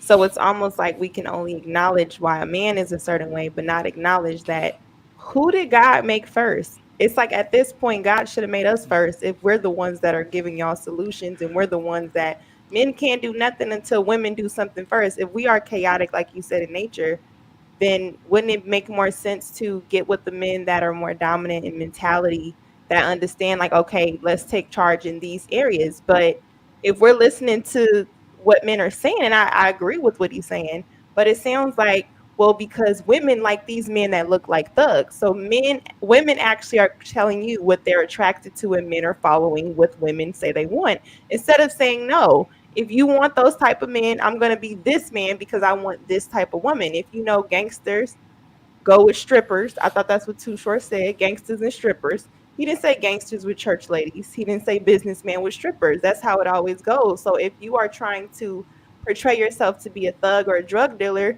and you work at AutoZone or Verizon, it's kind of like you're going to get a girl that's going to look for you to have that money and you can't keep up with stuff. So then you taking her out on these dates that she's supposed to be appreciative for, or say, I want to sleep with you after this because I didn't spend this on a date, because that's above your means. You're portraying something you're not. So it's the same way with women. Women get shocked when men want to sleep with them, but you on a date with all your titties out.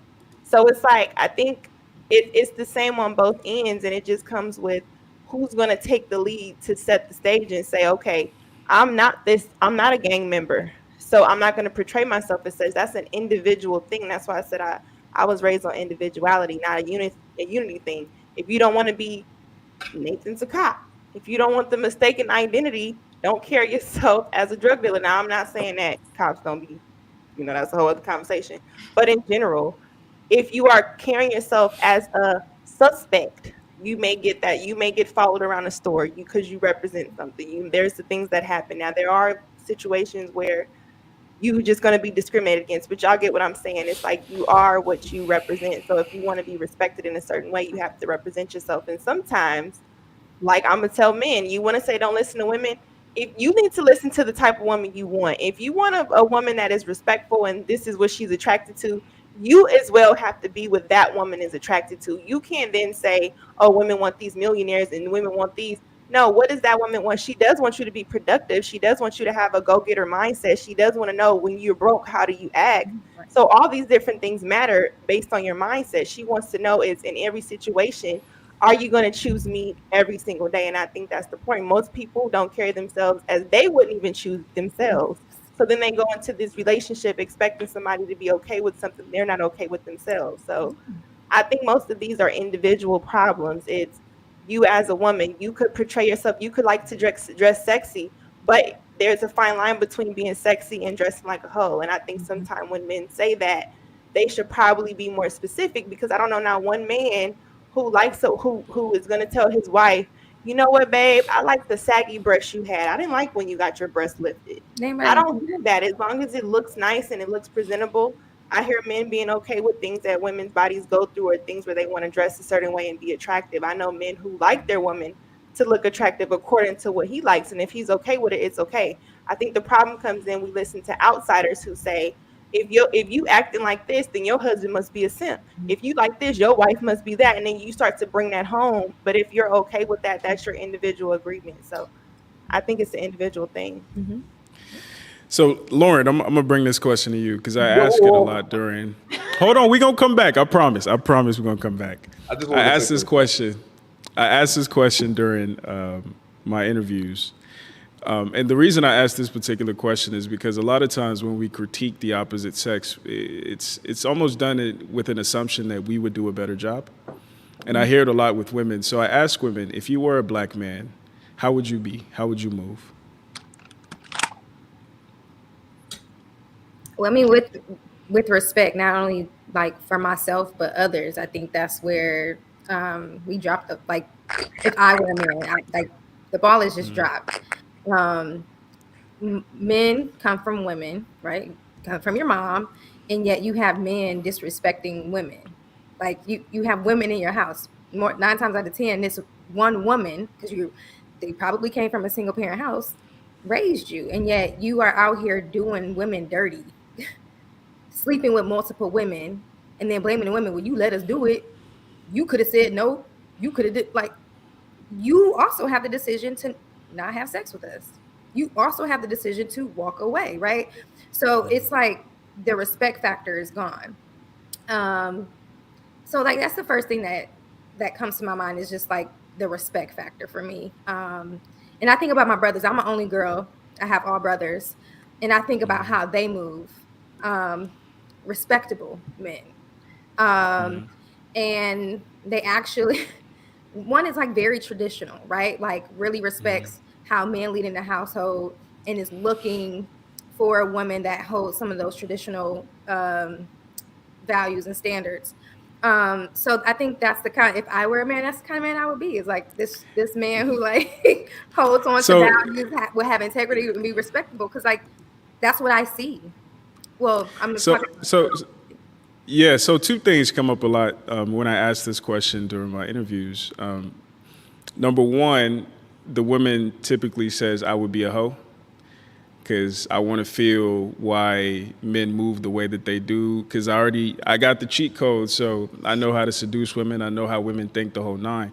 But then you get the opposite end where they describe a guy that they wouldn't go after. Like they describe the respectful, meek, more traditional, less exciting, more docile guy.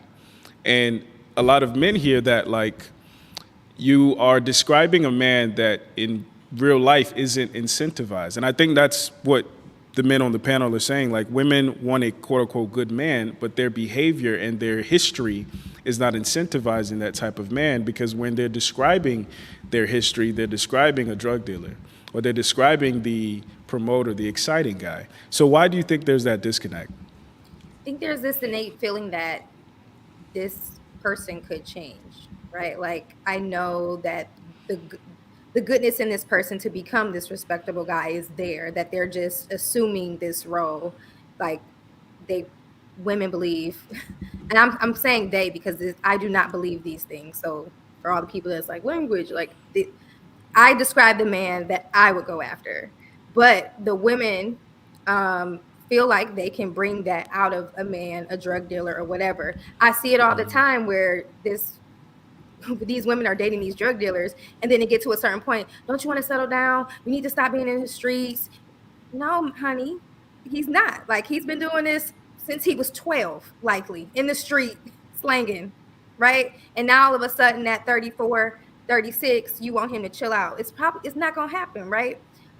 So it's just that feeling that women can change them and they're not. So question, how many brothers do you have? 3.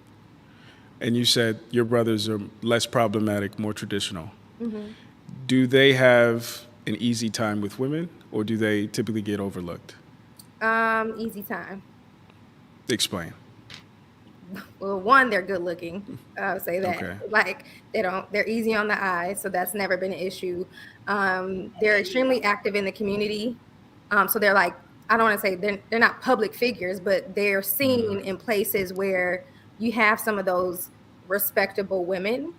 So their association, I'll just kind of theme it as that, like they're associated with things that are more positive rather than the other side. Yeah, I think those are the two. Have they described to you kind of any pitfalls or any complaints? Now, I will say, like, I want to say this, sorry. I don't want to paint Okay. them out to be like perfect, because they're not, right? I do check them because they're men, and so they do think with their dicks, right? Like, they make moves. I'm like, why would you say that? Why would you do that, right? Like, so I don't want to, or like, you thought this was cool, like, so I just want to like make that statement that, we're all flawed, but I don't want to paint them out to be like this picture perfect. But no, they don't struggle to get women. In fact, they got women waiting in the sidelines. If the relationship that they're in goes to shit, okay, I've been waiting for years. Like, Yeah, and I think that's what happens a lot during this conversation. Like, it sounds like your brothers are outliers where they have figured out a balance between the two, but like most men who are quote unquote good men, who are traditional men, who might not be extremely good looking or extremely tall or have resources or social status, they're going to be overlooked, right? And they're not tall, and they don't got a lot of resources. They not millionaire.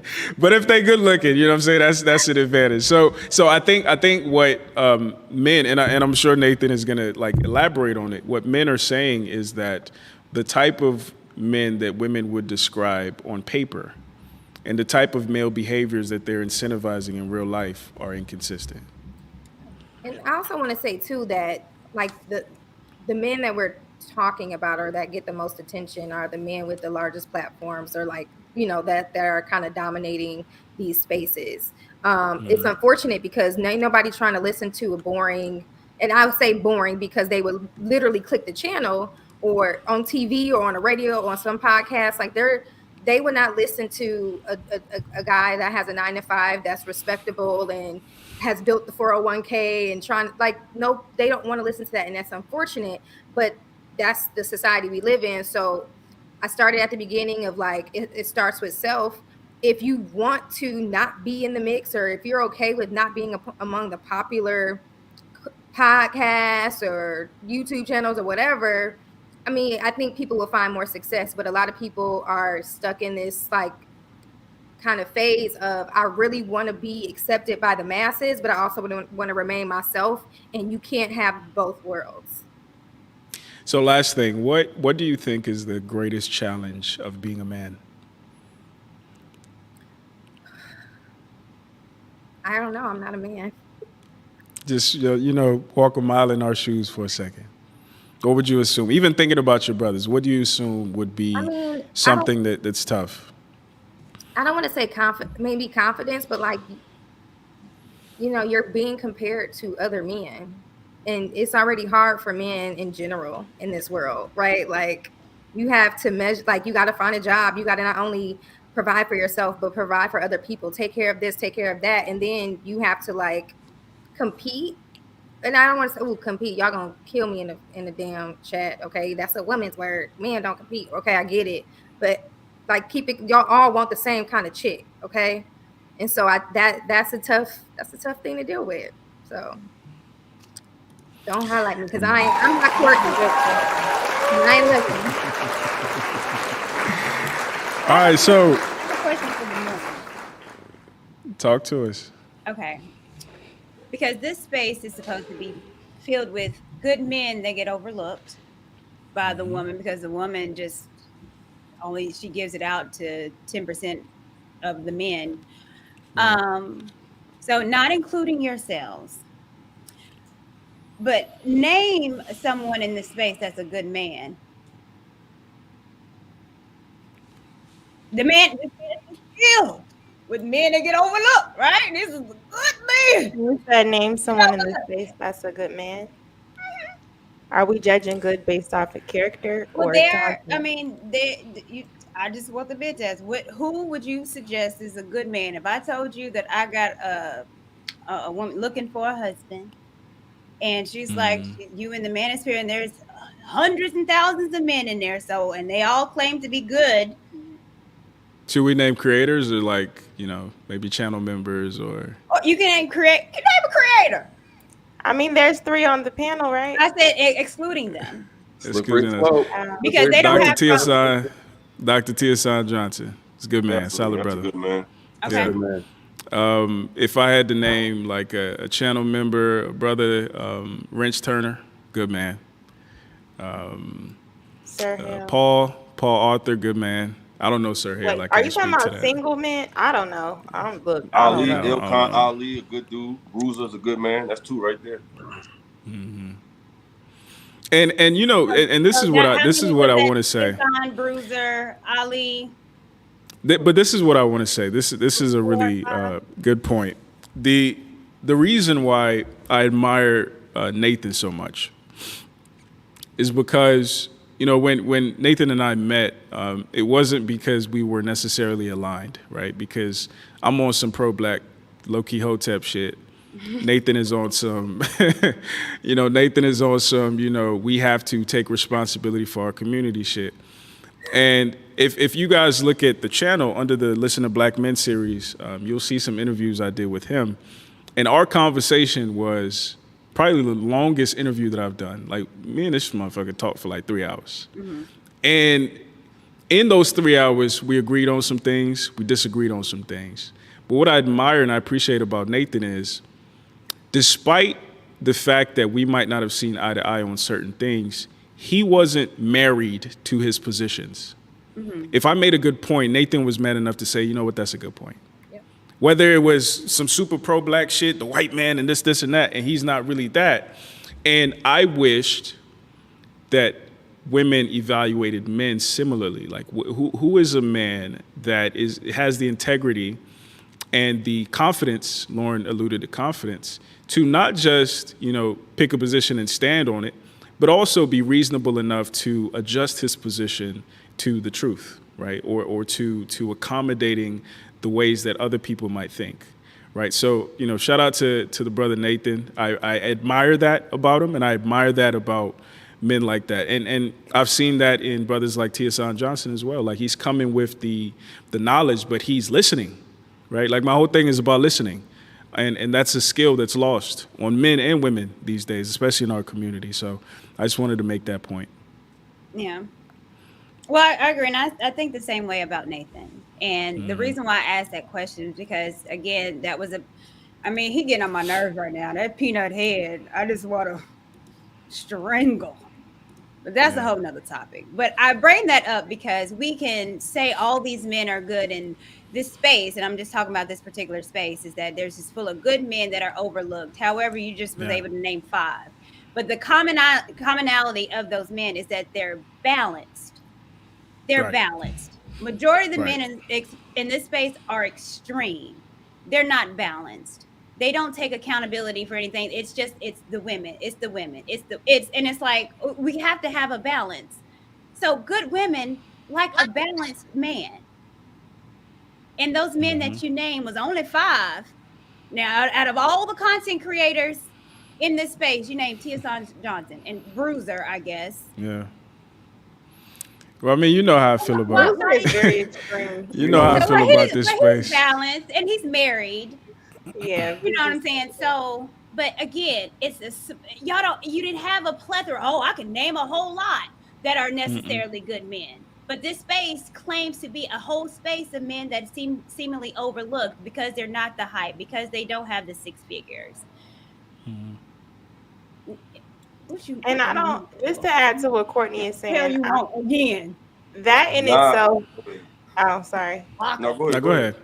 I was going to say that in itself debunks the narrative that all women want these 6-figure, 6 feet men, because most of the men with these problems that we say are pookie, they don't have 6 figures. So that just shows you most women are willing to work and build with a man if he is in the right headspace and he has a certain level of integrity. The thing is that women get behind men who are imbalanced or extreme, and then she too becomes whatever the reflection is. Aren't we supposed to multiply what's given to us? So, I mean, I think I don't want to get off our nature as well. Women have a nature that some men reject. If you're feminine or you this certain ways, it's why you like you're literally in conversations being feminine, and then if you don't speak up or you're not a certain way and you have to get in edgewise, now you're masculine. Or if you're it's everything is set up. It's almost like I get what Lauren said, they don't like Black women, but I think that they like to have sex with women, but they don't actually like women. So they're getting mixed into the men that actually do like women because they think that because they're sleeping with women that they like them. No, you have a lot of men that want the validation from other men. They would actually go out. I literally had a conversation with a dude that said, I would rather spend $300 on a bottle with my homeboys than on a date with a woman. But it's like, if you like women, and what is your homeboy giving you at the end of the $300? You willing to go get validation and splurge on your homeboy, but a woman who you're supposed to protect all these things for, you want access to her body and everything. But you real quick though, was he talking about like he'd rather spend $300 with his homeboy versus his woman or a woman? No, he said a woman. He said he don't trick. And even when we were talking about dates and things like that, he's like anything outside of over $100 is tricking. But if my homies, I'd rather take that same money and go spend it with my homeboys and we have a good night. Valid. That's valid. So yeah, that seems very strange. When maybe y'all can answer that. Mature men who want validation from other men, it just seems like you're playing for the other team. I think that's I'll say this. Why does everything? Why everything got to be considered AY? Let me make this point because recently one of my videos ended up on WorldStar, and I had to get it taken down. But the video in question is the one where the young lady said, if you can't take her on a $300 date, just don't talk to her because she can take herself on a $300 date. And, basically me and her were talking about coffee dates, and she said coffee dates are lazy and she doesn't really mess with coffee dates. And I was making a point to her that, as a man, I'm encouraging men to move in a way that we value ourselves first. And because we value ourselves, we don't off top assume that the other person is valuable. Because what typically happens is men put themselves in a position to, and I use the word tap dance for a woman's affection. And then when he gets that affection and he realizes he actually doesn't like her, he was just horny, then the woman is like, all men start off this way and then they end up that way. So I think what the brother you're talking about was saying is he wouldn't spend $300 on a woman, which I am all for. Do not spend $300 on a woman. She hasn't proven that she's worth that. You can spend $300 on your woman, but your homeboy, you guys have built a rapport. You guys might be business partners. You guys might have a history and a whole nine. So like that makes sense in comparing spending $300 to your homeboy to just some chick that you're messing with. Now, if he's talking about his woman, then I don't, you know what I'm saying? Can I put back on you? Talk to me. Only because I get we can say that. I look at it as you can replace money. You can't unsleep with somebody. So if I'm investing in a woman or I'm going out with a woman, most of us talk to each other on the phone before the date. Usually, you know if this is somebody you want to take out. The part that's confusing is that I understand most of us tie the value in how much the date costs. I agree that a man should not spend a certain amount of money on a woman if it makes him uncomfortable or he doesn't see it being a reason. But I also think that said man should not expect her to have sex. If she can't have access to your finances, then you should stop trying to expecting access to her body. I think it goes hand in hand, because what sometimes the message sounds like in these spaces is, oh, well, men want to sleep with you on a date. That's why they're taking you out on dates, because they want to sleep with you. But then it's like, oh, how long do you date a woman that you're going to be okay with her not sleeping with you? And how do you go on dates? It don't necessarily have to be $300 on a steak. It could be, we went to a picnic here, gas cost this, snacks cost this, food. However it's set up, you could literally spend it costs $200 to go outside. So it comes off as if I can spend $300 to go buy a bottle for my homeboy, and we do whatever it is that y'all do. But to go out with a nice young lady, and I don't get to experience nice young ladies often, it's too much. I don't want to do this. But you say you want women. So do you want women or you want a homeboy? Because dating, hanging out, all of that costs money. But you want to sleep with her, but she's not worth $300. That's confusing. But this is what I would say. And I'm saying this, and I think I said this to her as well. Like, I know dudes who, let's say a woman has a 90-day rule. He will stick around for 90 days. He will hit and he'll be out. I know dudes, if a woman has a certain, you got to spend X amount of money to take me out on a date, he will spend it and he will leave. Like, they get off on that. What I'm saying to you is, you should more so value a man who wants to spend 2 hours talking to you at a coffee shop or taking a walk with you or something where we can get to know if we even vibe. You should appreciate that more than a man who is simply just trying to impress you, right? Because if you get caught up in the game of who can, and she said this too, who can apply the most pressure, you will just attract pressure appliers. And once the pressure is applied and they get the pressure they want back from you, they are gone.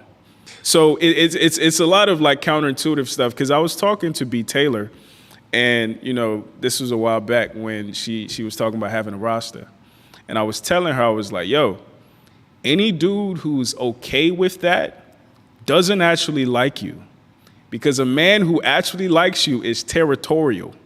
But a dude who doesn't really care if you do X, Y, Z, go with this, go with that, it looks like confidence because he's not concerned about other men wanting getting you or whatever the case may be. But the reality is he doesn't have any expectations for you long term. Again, these things are counterintuitive. They don't make sense on the surface, but that's really what it is. And that's why I think it's important that men and women are in dialogue, because it's a lot, and I told Courtney this, it's a lot of shit women don't do that doesn't make sense on the surface. But when you explore it and you really get deep down into it, oh, okay, I can understand why women gravitate towards pseudo-masculine men. I can understand why women do this versus that. So, you know, these conversations are important. I'm going to give you another response, and then I want to jump to Nathan real quick. Another response to what? I thought you had something. Yeah, oh, no, okay. You said more than enough. Okay, yeah, no. okay. I mean, I feel like y'all complicate stuff, but it is complicated.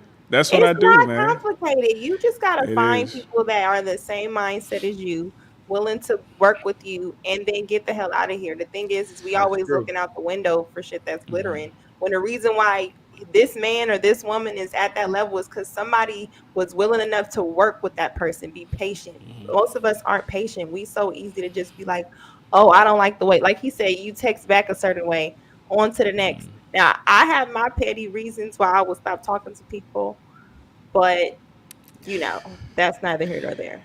But see, that's what makes it complicated, because we're all trying to protect ourselves. You feel what I'm saying? No, We're all I trying to mean- like be the one who leaves first, the one who doesn't get played. So it makes it complicated. Nathan, jump in there, brother. Lucky, before you leave, bless your heart. What Lucky said, though, I will say this. What Lucky said is it's supposed to be simple, right? Lucky's absolutely correct. It's not supposed to be this complicated. I think we overcomplicate things. Men and women overcomplicate this process because we don't know and we weren't taught. We weren't taught what the purpose of dating is, what the purpose of relationship is, and then also how to look for value. That's the issue. I think we're confused as to what is actually value. How does that translate into relationships? How does that translate into marriage? So, truth be told, this everything everybody's been talking about tonight. This all comes down to culture. There's a culture problem. The problem, when you say culture, you're respectfully saying it. The problem is on both sides equally. To be quite honest. And so, I will say this because, like you said, something real crazy earlier, and she said that God should have brought the woman first. No, God did exactly what he did properly. And let me tell you where the women went wrong, right? You don't listen. Again, this goes back to you can't protect nobody who don't listen. What did he say about the apple? What did he say? It wasn't said until y'all did it. I just want to put that out there. Man, listen, he said don't mess with the fruit. Okay, so right there in the beginning, women are already in violation of what? Not listening. It started all the way from the first woman. Since you want to take it there, I just want to call that out. So just Okay. let me segue. Is that correct though, Lucky? Am I not correct? It's a fact we're always gonna stray. Yeah. All right, that's what's up. So now let me touch on Lauren real quick. Lauren, I gotta holler at you. Lauren said a lot of things. And it wasn't that she was wrong. She wasn't accurate. She wasn't accurate, right? But here's the thing. Lauren called out a lot of different things. And in reality, everything that she said was pointing back to the responsibility women have on their own to make decisions. She said, and here's the thing, the first thing that Lauren talked about, and even Lucky touched on this too. You guys are defining the bottom of the barrel men, and you are associating your problems with bottom feeder men at the bottom, right? Oh, they're homosexual. Oh, he's hanging out with his homeboy more. He might be a little sassy, classy, right? But you guys forget that there are quality men out here that you are not selecting, that you are purposely not choosing. You're choosing these type of men that you are complaining about. What does that say to me? Women are picking wrong and they are staying long. That's the reality of this whole argument. You want to blame men, you're right. You're blaming the men that you're picking. Good. That motherfucker don't miss, man. He's good. In the heat of battle, he don't miss. In the heat of controversy, he don't miss. No. Yes, he does. Wait. What did you say? You said they're not staying. They're picking wrong. They're not staying long. What'd you say? Women are picking wrong, and they are staying long. And I'm gonna tell you,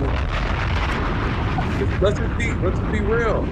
You guys, I invested, and I'm gonna just be honest, right? You guys know I worked in a predominantly Black community. I'm always in people's homes. I see the most educated sisters, the most beautiful sisters. And guess what they got up in their house? Guys that they don't know their first name, their full name, they don't know anything about them. These street runners, right? These Pookies and Ray Rays that you like to call them.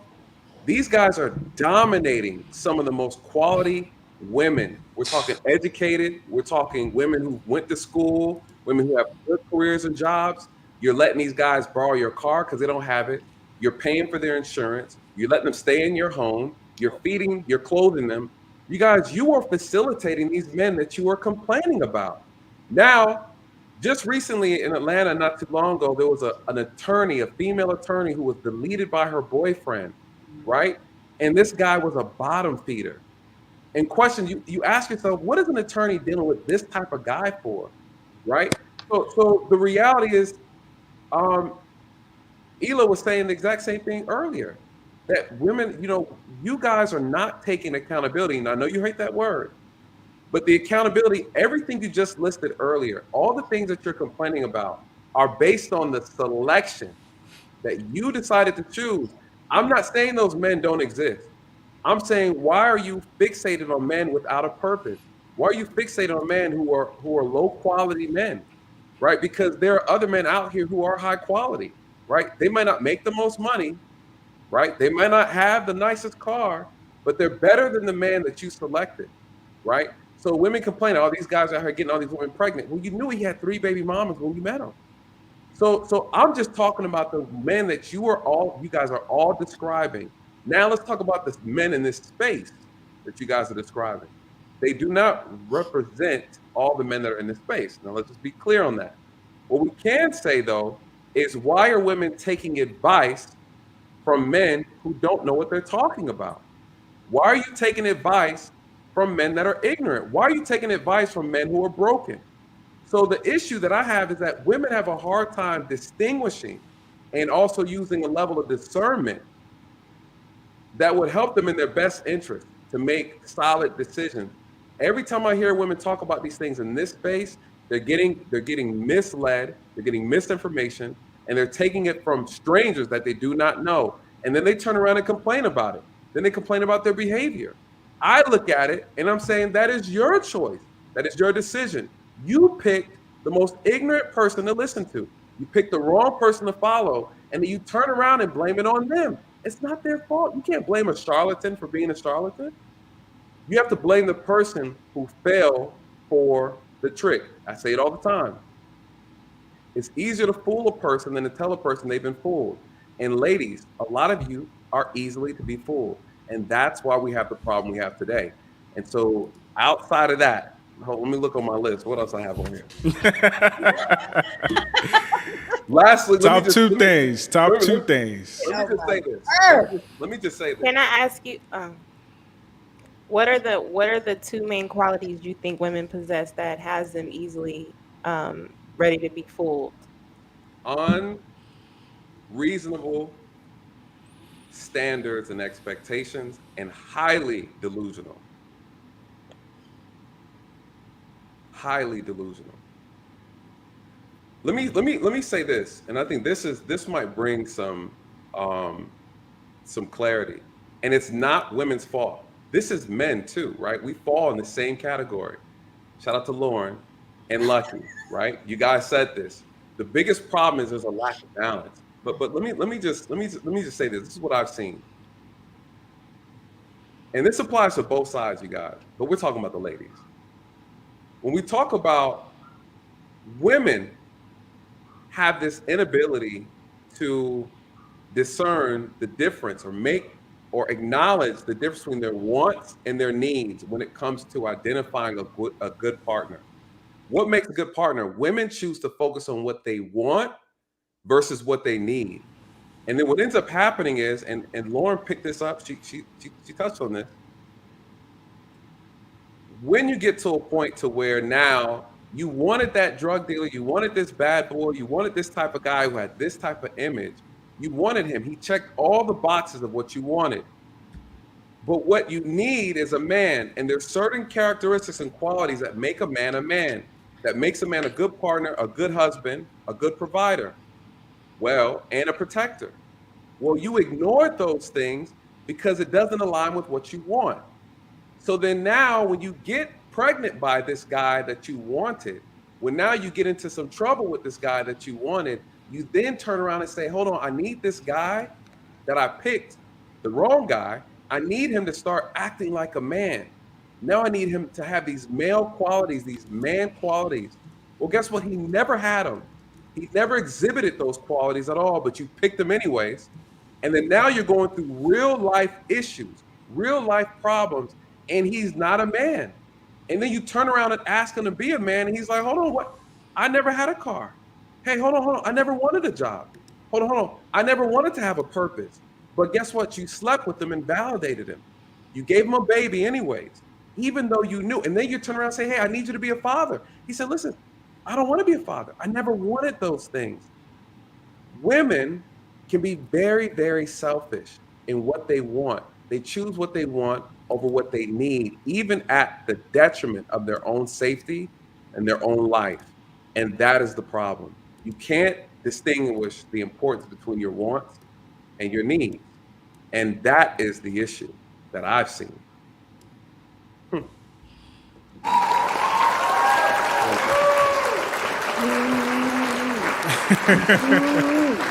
I don't even want to hear it, Lauren. What you got, Lauren? All right, Lauren, what you got? Boo! All of that. You started off by saying like we, Lauren and Lucky. Why do you give like your like? Those are 20-year-olds. Lauren, did you give examples? All the examples that you gave were for low bottom feeder men. But what I'm trying to say is I'm speaking for what the women of today are dealing with, not me. I don't. That's not what I. I'm not even trying to like toot my own horn, but I know what you mean. I know what you mean. Like that, and also like it's another reason why I left the YouTube space, because a lot of these men are in comments sections in the chats that's in a mama's basement with the gaming headset on.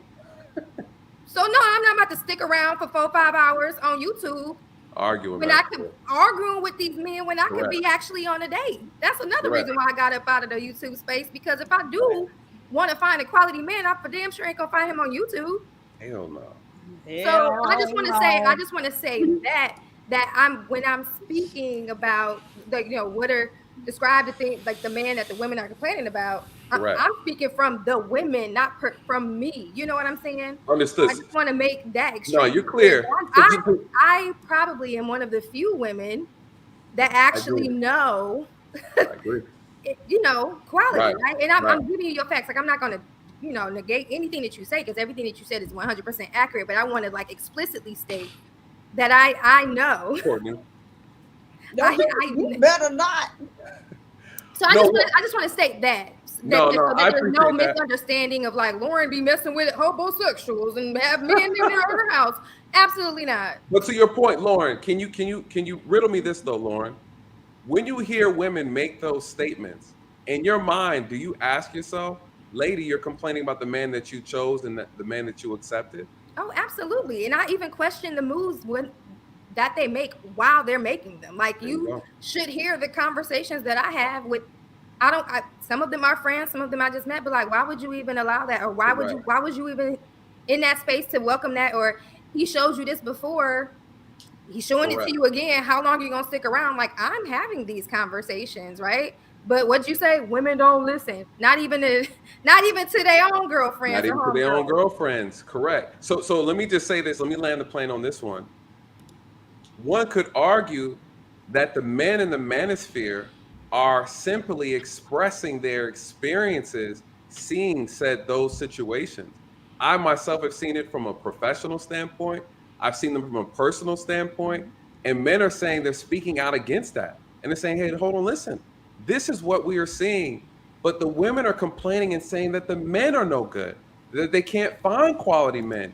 But then when you look at their history, right? Because we talk this channel, we're talking about the history. Can we judge people by their history?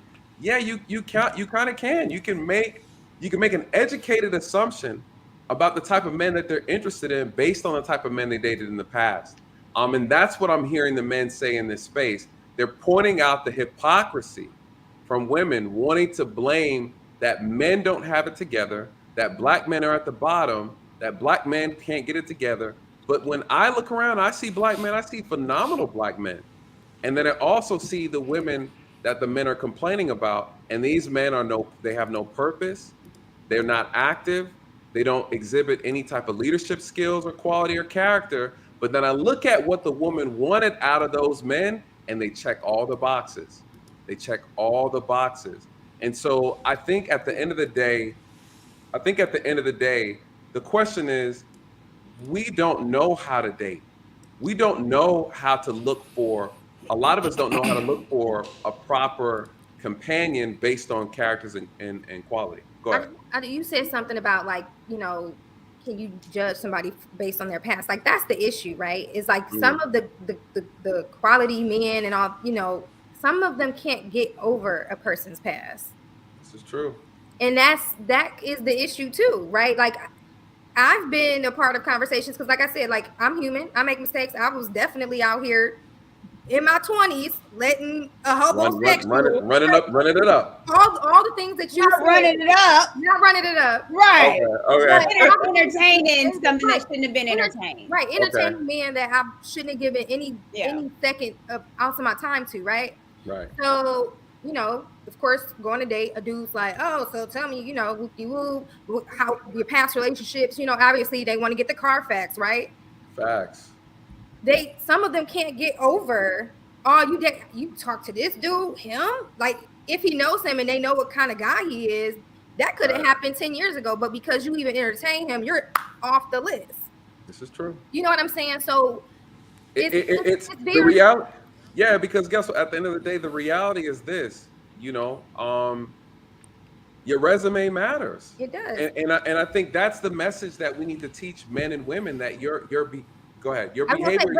This so I want to use a good example instead of trying to talk in like all these theories and stuff. Right. Black China, for example, right? Okay. We want to say everybody should change. You know, once you know better, you do better, right? So she's switched, you know, going back to her roots, whatever, dropping all the stuff that we complain about, right? Mm-hmm. But in the event that she's trying to better herself, unfortunately, she's not going to be able to get out of what she just came from. Correct. And that's happening to the everyday girl. Now, this is Black China, someone with a platform, with money, who had money, all this stuff. And because we're going to reject her with her new identity, she's going to go back to what we're complaining about. So either we need to accept the things that we cannot change. And if you are the person that can leave the past, you know what I'm saying? We got to get over ourselves a little bit. Like, we can't think that our shit don't stink.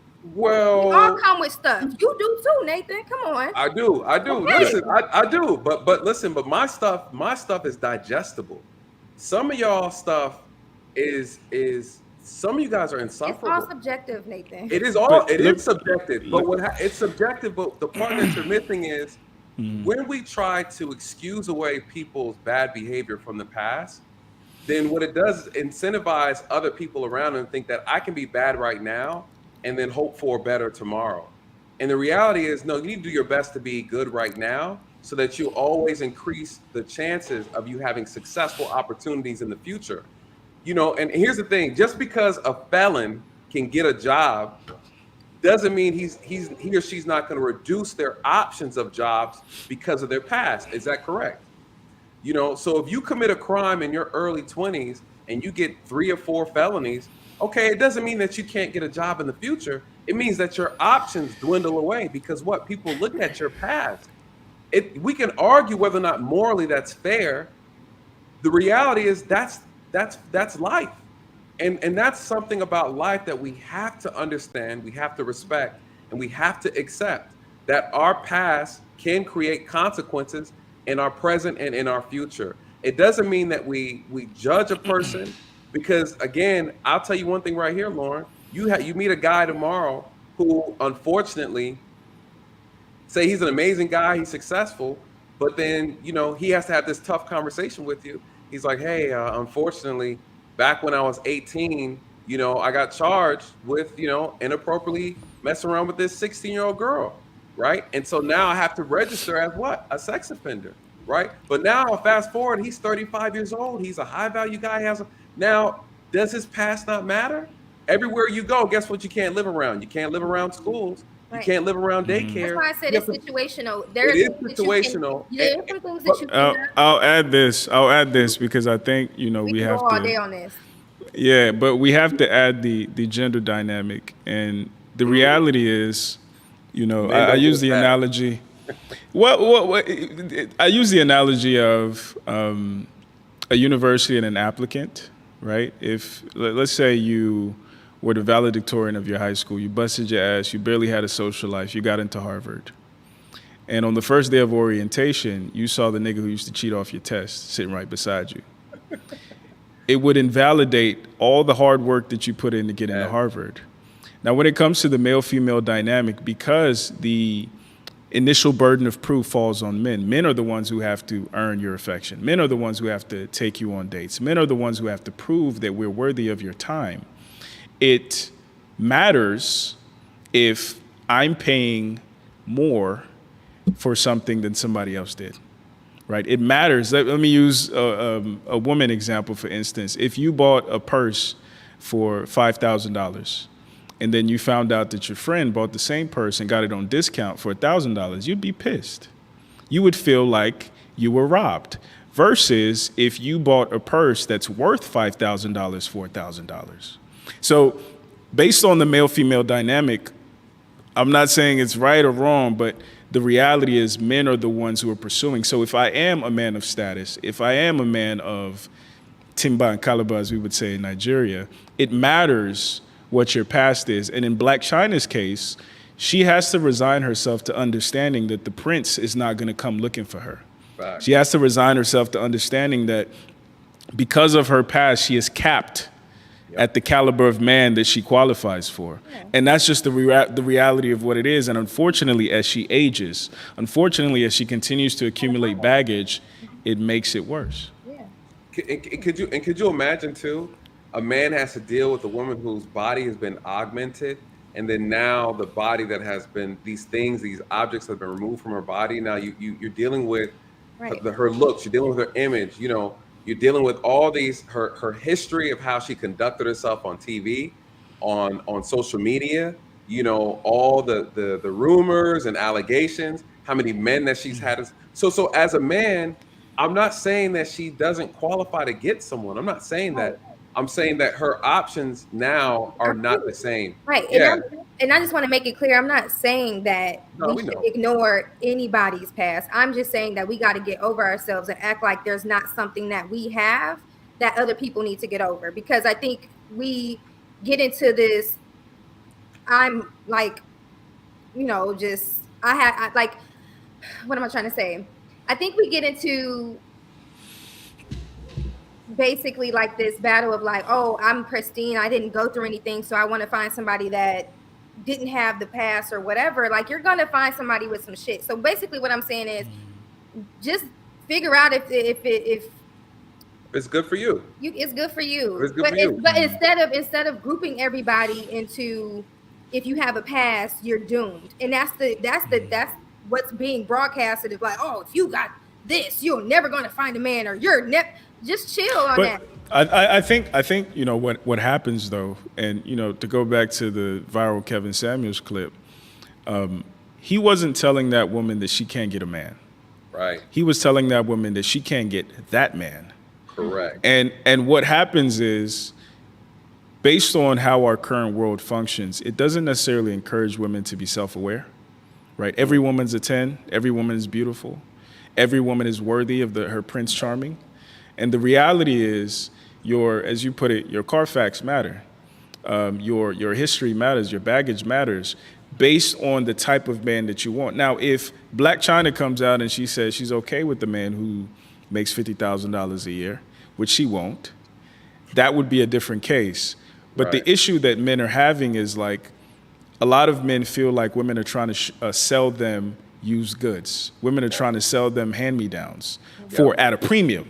So it's not just sell me hand-me-downs, but sell me hand-me-downs at a premium, right? Like, you'll see women say, you know, in their 50s, you know, now I know my worth, right? So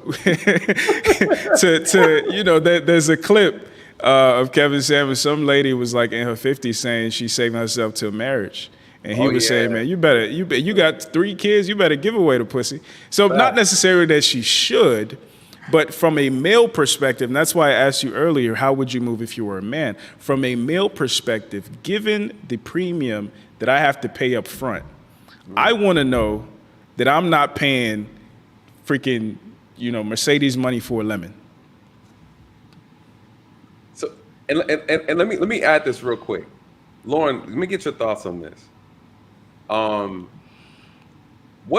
What's the first thing that comes to mind? You're on a date with a guy, right? Bless his heart. And he says, you ask him about his credit score, and he says it's a 225. What are your first thoughts about him? My first thing I'm gonna say is, what happened? What did you do to get there? There. And if he tells me, I'm saying, well, how are you getting out of that? All right. If he gives me some dumb excuse that, oh man, my mama put her name in the bill, and I ain't find out till I was about 30, then I'm like, nah, you ain't for me, because you let all your 20s go by and you ain't check shit. Like, like, so I'm just gonna get information, and then also I would also check for the plan that you have to get out of it. Like, what are you doing if we at this 5-star restaurant and your credit, like, you making poor decisions already, sir. So, like, I'm not going to just be like, oh, I'm out because your credit bad. No, I actually want to hear more. How You are your want decision making? so let me pause. I Let me don't pause. Let me think pause. so. Wait. When I say hear more, meaning I'm not going to just say check please and leave him in the middle of the restaurant. I'm going to finish the Because night. he can't afford it. Right. So Let me ask you. My question though is, like, how old is this man? that's what I'm saying. I don't know. How old is he? Like, if this man is in his mid-30s or 40s, getting his credit together, yeah, there's no explanation there, unless he just got out of prison. But still, there's no explanation there. But similarly, the question you should have asked me, Nathan, was would I give him the time of day? You asked me what I would do in that moment. Would I continue with him? Okay. No, because you're not going to bring my credit score down, but I'm not going to leave the man high and dry because he got a jacked up situation. Okay, so let me ask you this. But he's a good man, though. You validate the point. He's a good man. He's a good man. The point I was trying to make, and you're absolutely correct. He's a good man. Is the point I was trying to make, and you're absolutely correct, is imagine what men think about when a man asks you about how many men you've been with or how many kids do you have, right? And then you tell him this large number. Oh, well, I slept with 55 men, but I'm clean, right? So what do you think a man is processing that? Just the way you process his credit score, a man is processing your history and your behavior. Everything you just said is exactly how we think of it. We think it through. And guess what men are thinking? Men are thinking, is she worth building with or is she worth playing with? And men make that decision right then and there with a smile and will still pay the check because they've already decided whether or not you're going to be a pincushion or be something that they could actually have value with. And that's how the game goes. That's exactly how the game goes. Alan? that was on some newscaster shit. Back to you, Alan. Back to you. But he's a good man. Correct. What's a good man? He has well, then let's define it, because y'all have the whole stream. He's a good man. Y'all don't want nobody even say that, Courtney. Yes, especially you peanut head. The whole stream. He's a good man. It's so same. What did Kevin say? Sign language. He's a good man. But then when it comes to the credit score, but that's finances, because a woman wants to feel protected. So even though he might be a good man, he's bad with finances. A good man doesn't necessarily make a good husband. No one said that, Courtney. You're not even talking about what we're talking about. You all over the place. You all over the place. Huh? No, I'm not. Just shooting in the wrong direction. I mean, so with the whole good man thing, I've said, women should get with men for their projection, not their potential. And a lot of times we talk about potential, and everybody has potential, right? Like, if you can see potential in any goddamn body, but is it consistent with what it is that they're doing, right? Like, I see him as a neurosurgeon, but he plays 2K every day. He doesn't study. He doesn't go to class. And unfortunately, I think one of the frustrations of men is, and women don't like this, but sexual market value. When women's sexual market value is high, it's usually when they're younger, not as thoughtful, they don't have as much foresight. And they spend that sexual market value on the dude who needs to borrow your car, and the dude who's got potential, and the dude who just is this and this and that. And then when their sexual market value starts to drop, me and you, Courtney, we did a video called The Wall, and we talked about the wall. Mm-hmm. That's when the women become reasonable. That's when women start to think of, okay, I need a man who's going to be a good long-term partner. But at that point, those men who are going to be good long-term partners were passed up by you in your youth. And now some women are spinning the block and trying to get the same price that he was offering back in the day. I'll pay more. Well, see, most women aren't saying that. Most women aren't saying that, you know what, Craig, I'm sorry. And you know what, I will be the best woman you ever had in your life. They're not saying that. They're saying, oh no, Craig, you wanted to pay $5,000 for this hoopty before. I still want $5,000 today, and it's got more mileage on it. And it's got more damage on it. It's got more dings and dents, and it's got more baggage that you have to sift through and you have to deal with. So most men are saying, since I've built myself up to be more attractive and a more viable option for a larger number of people, I shouldn't have to step down and pay more and deal with more just because you think that you're all I deserve. Let me ask you Negroes a question, okay? This is the peanut head and swole dome down here. Swole dome. This is to y'all. Talk to me. Do you two consider yourselves good men? Nathan? No. Oh. Not a pass. Yeah. You do. No, I mean, I am. I mean, there's no doubt about that. No questions at all. Alan? Uh-oh. Alan's a reformed cookie. He's got it together now, though. He's an educated I'm getting there. I'm almost a good man. Oh. Almost a good man. Oh. See, okay. Be honest. I'm glad that you said that. Because from a woman's eye and perspective, we would look at Alan and be like, look how regal and intelligent and handsome this man is. But he's actually a dog. I want to be with a good man. So I'll vote Alan Obi. But in real life, Alan's the ovary assassin. Alan out here murdering the uteruses. No, therefore, I'm a father, okay? So Alan out here kickboxing uteruses all day long.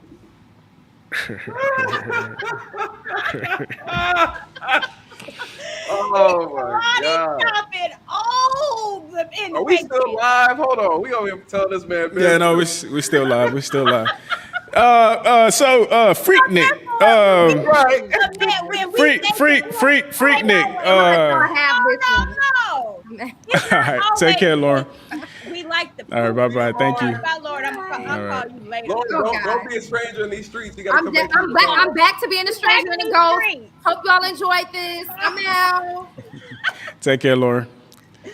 Now look, okay. Okay. All right. We would say, look at Alan. He's good, but he's already 7 minutes. I ain't there yet. I'm a work in progress. It's not always. People think of these ideas like a Pookie Ray Ray is just a thug-looking dude that's grilled out and it's behavior. That's what I'm saying. People think that's what a Pookie and a Ray Ray is how they look. They don't understand that Pookie and Ray Rays, and I hate saying that because it's just so dismissive to me. But that idea of that man can come in a suit. That man can make 6 figures. There's a lot of men that we look and deem as good men that are actually assholes. There are men that have good women with them. However, they're not ready for her. So therefore, dismiss her or use her up until she's ready or until he finds the next one. This happens. All these good men are portrayed on what they look like. Right. A lot of these guys that are not thug dudes, he wears pocket protectors. He must be a good man. He could be an asshole too. Yeah. Let me say this, Nathan, because you said that you're a good man, but I am pretty sure that you fucked a woman over before in your life. We all have. We've all been that type of person that has it done right by someone. I know you have, Nathan. You don't even got to say yes. Yeah, can Nathan speak? I know you have. I listen. This is what I will say, right? What? What I'll say is, he gonna put me on the big box. What you gonna say, Nathan? I would say in my younger years, not understanding women, I have not appreciated the value of a woman not understanding, right? Never intentionally. I can honestly say never intentionally have I ever done that. But I will say to your, no, I'm dead serious. I'm dead serious.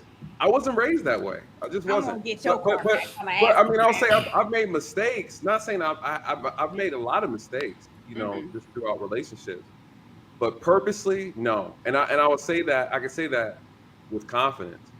But I think that's just part of growing and learning, even as a man. But what you said earlier, I think is so powerful though, is the power of image. And I think there's a misconception about men who are handsome, women who are beautiful, that sometimes you see a person who's attractive and you think that's supposed to correlate to them being of good character. Mm-hmm. And I think that's something that we always get confused.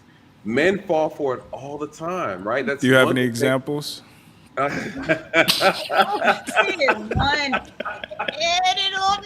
Listen. We have a lot of, there are harlots out here in disguise. It's true. Listen here, okay? I mean, is it not true? There are men out here, there are high quality men out here, and just because they have money, just because they're successful, doesn't mean they're good men, that they're a good person, that they have a good heart. I think we always look at an attractive person and think that they're supposed to be of some sort of purity about them, and that's false. That's false. I think Courtney brings up a perfectly good point. And that's how men get tricked all the time. That's how women get tricked all the time. You know, a guy who's charismatic, he's handsome, he's tall, he's dark, he's handsome, he got the look, you know what I mean? He got the slick top. He got the slick top, you know, with the beard, you know, and you fall for that. And so instead of you're looking at your wants, men look at women, they say, oh, I want this. But then you look inside them and you say, I don't need any of that stuff they got on inside there. It's not good for me. It's not good quality. The things that's inside of her doesn't make her a good woman, doesn't make her a good wife, doesn't make her a good mother, right? And so, but yeah, the container is beautiful, but inside the container lacks substance. And we're not judging each other with substance. We're judging each other by the container. And I would say that's the problem, you know? That's the problem at the end of the day. That's the first time I agree with you all night. You can agree. That's big facts. First time I agree with you all night. Listen, let me read these super chats, and then we will wrap this thing on up. You have to do Freaknik Part 2. Well, I'm telling you, we didn't even touch on free. It was flowing though. It was sweet. So you know what I'm saying. I wanted to keep the spirit moving. Mr. Brown. I'll show y'all what I did in Freaknik. Mr. Brown, you too young. Mr. Brown, he says the term good is vague, desirable, positive, and select make more sense. Absolutely. I am T. Twan too. He says history is a great indicator of habit. Facts. Marcus Evans, appreciate the $10 super chat. He says, this was a great discussion. This was great to see. Lauren, stay around. Courtney, if you rock with the guys on the panel, you rock with Ali. He's a very solid brother. Good night, everyone. Appreciate you, Ross. Not Marcus. All right. So Broccoli says, Nathan, Courtney, Allen, you guys are greatly appreciated. Appreciate you, brother. Mr. T says, too many of our ladies want to be Sierra and not Savannah. James, you're past.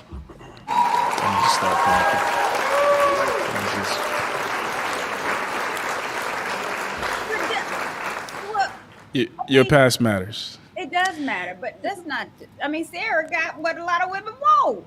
Her past did not matter, now did it? And she picked Future. Yes, she did. However, her husband is what people are praying for. Facts. That's true. Yeah. That was in my prayer,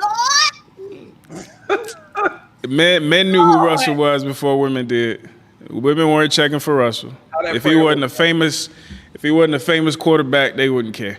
LM Twan says she has made adjustments only because she had to form a healthy standpoint.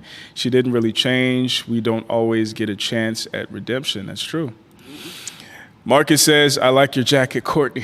Courtney looking good. Oh, yeah. Caesar's Palace, he says, why should men have to get over your past? Will you get over me being broke? Your past will hurt me today in our relationship. It's true. Thirst, METV. All too often, these conversations start from a place where women, or where the woman is already a wife. A man can't find in her what she's not. She gets what she qualifies for. That's real. Caesar's Palace says, Nathan has not told a lie yet. Preach. LM, he says, solid point. Marcus Evans, he says, pass the collection plate to Nate. Facts, man. Mr. T says, a lot of women will allow themselves to get fooled by words and not reacting to action, sweet nothings. Yeah, I've been guilty of that in the past. Thirst Me TV, he says, this insinuates that these women qualify for the men they want. The reality is they don't have the men they what the men they want from them. Okay. Villain Trucker, he says, but is it the loyalty part that we desire that has them in the space longer than necessary? In that space longer than necessary. It was probably something we mentioned before. Shout out to Lucky. He said, "Truth, Lucky." Shout out to Lucky. Shout out to Lucky. Afro Disciple 88. He says, "This is not intellectually dishonest, or this is intellectually dishonest because the men who lead these conversations don't represent all men. They are great at articulating the problem." Okay. Matthew Washington. He says, "Asian doll just said the fun guy is for now, and the good guy is for when she wants to settle down, meaning women aren't naive. The good guy is for later." Yeah, women aren't dumb. Women aren't children. Todd the God, shout out to you, man. Welcome to the family.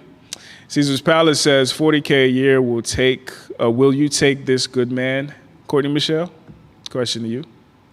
Yeah, absolutely. Yeah. That's a lie. You could tell. Look how her eye blinked when she said it. She's like, you said, yeah, 40,000? Yeah, we can. Yeah. 40,000. No. Let me tell you. Alan, I done told you this. And Peanut Head, I think I told you this also too. Okay, because it's not necessarily, it's about your debt to income ratio. That's true. There's a lot of people that can't tell the difference depending on your debt on a 50K a year man to a 90K a year man. Some women don't necessarily know the difference. So it just depends on that. If you have freed up money, 40K can take care of a lot if you don't have debt. That's very true. So no, I don't care about 40K, 50K, But however, if you do make 40K, then you need to listen to your woman because you're in essence going to need me as well. As far as the family, I'm going to have to work. So if you make 40K a year, okay, then that means I can't be a stay-at-home mom. I can't be a stay-at-home wife. So therefore, I got to get in the game with you. And if I'm in the game with you, is you gonna listen to me a little bit? But who gets the final word though? I mean, you get the final word. Oh, then okay, all right. But I mean, I want you to listen to me. I'll take your words on the advisement. And it usually my advisement is really good. Okay. Is it not? I'll be like, first of all, make sure the money in the pot. I'll handle everything else. Real quick, since we still have 335 people in the room, please click the link pinned to the top of the chat. Those are tickets for our event in Atlanta on June 24th. Matter of fact, let me share my screen. Trifecta. Yeah, we all in the building that day. So y'all pull up. We're going to, like we've said before, we're taking these conversations offline in real life. And we are going to prioritize solutions. We're going to prioritize community building. And we're going to prioritize Black people getting our shit together. So if you're interested in that, click the link in the chat. It is limited to 100 people. The event venue will be disclosed after you purchase your ticket as we get closer to the event. But it says there's 89 seats left, general admission, and only one for the 10%ers. So jump in there, get your ticket, and we will see you June 24th. All right, so back to the Super Chats. I think I left off here. Afro Disciple, he says, shout out to Tia San Johnson for sure. Caesar's Palace says the 5'5" guy you don't see. Courtney Michelle, how would you respond to that? I mean, Can you date a man who's shorter than you? Yeah. Yeah. Okay, look. I mean, Another malfunction. I am about almost 5'8". I'm 5'7", 5'8", so I do have to look down. With heels, I'm almost 6. Mm-hmm. Now, do I prefer someone my height or taller? Yes, I do. Majority of women do. But however, you know, a good man is a good man. I can surpass that. It's you short, but however, you love me and you rub on my thigh when it hurt. Yeah. Let go. Why your thighs hurt? I'm old, Nathan. Lord, my knees be cracking. Caesar's Palace says, Melissa, how many different, maybe you say Michelle, I don't know. How many different men do you need to go through before you see he's not going to change? Women are going through 50-plus guys and still pick bad guys. That's a Lauren. Lauren Melissa. Okay, gotcha. Mm-hmm. All right, Paul Arthur, he says, my membership chat wasn't read, but it's cool. I enjoyed the conversation. I got to get to bed. Good night, everyone. Appreciate you, brother. I'm sorry. I was trying to stay with the conversation. You know, I kind of stick to the dialogue.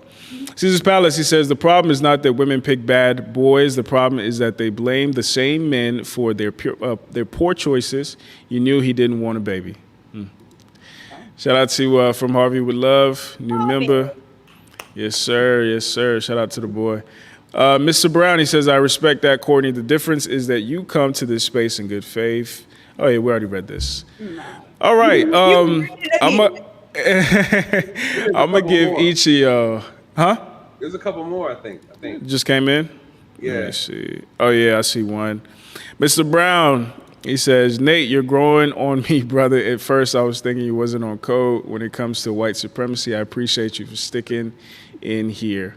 Actually, like I've been saying about Nate, like it's if it makes sense, it makes sense. Mm-hmm. And I appreciate the brother for being able to acknowledge things that make sense. Yeah. Look at that. He just want to read things about him. All right, I'm gonna give each of y'all some closing words, closing thoughts. I'm gonna start with you, Nate. Bet. Shout out to Mr. Brown.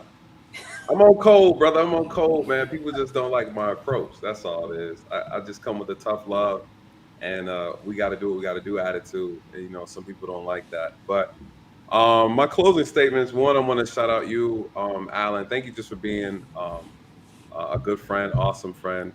Definitely a man of integrity. I really appreciate you and everything that you stand for and what you're working towards. I support 100%. And so I really appreciate that. Shout out to you, Courtney, as well. We are officially the trifecta, and I love the fact that you guys, we come together, we don't always agree. There's a lot of things we don't agree on, right? We bump heads all the time on stuff, but at the end of it, we laugh, we joke about it. Regardless, we know we come in this space with good hearts. Our intentions are good. We want to see Black people do better. We come from different arguments of the problems, right? We're coming from different problems as far as what we want to solve, but nonetheless, we want to see the Black community thrive. We want to see Black people elevated in the space that we know that we are capable of being, and then also that we have the potential of being. And so I'm just very grateful that there's a lot of us in this space that want the same thing. And I think sometimes it's easy to get distracted by those who are here for money, who are here for fame, who are here for attention. Sometimes they get in the way of those who really want to do the work and who really have a genuine heart. We're not perfect. I'm not perfect, but I would love, and I said this earlier, that I want us to lead by example, and let's start showing people what real activism looks like, and not being just from the lens of YouTube, but letting it translate outside of YouTube, so that when people question whether or not what we say is valid or what we're doing is valid, we would have the work receipts to show that this is not just a conversation we have online, but also things that we implement in the real world, because that's what really matters. It's easy to come on here and have the conversations. It's harder to actively get up and do something about it, and then have measurable growth and see the measures of how we've impacted the things that we talk about. I think that should be one of the solutions that I think that we could start working on and being active in this area. So shout out to you guys. Great conversation tonight. Shout out to the panel as well. Everybody had some very great conversation, great thoughts, and shared a lot. Shout out to Lauren. Haven't seen her in the space in forever. It was good to see her back. Shout out to Lucky. And then the brother, is it Ali or Illa? That's right. Illa. Shout out to him. He was dropping some gems as well. And of course you, Courtney, thank you as well for all of your vigorous passion. Peanut head, man.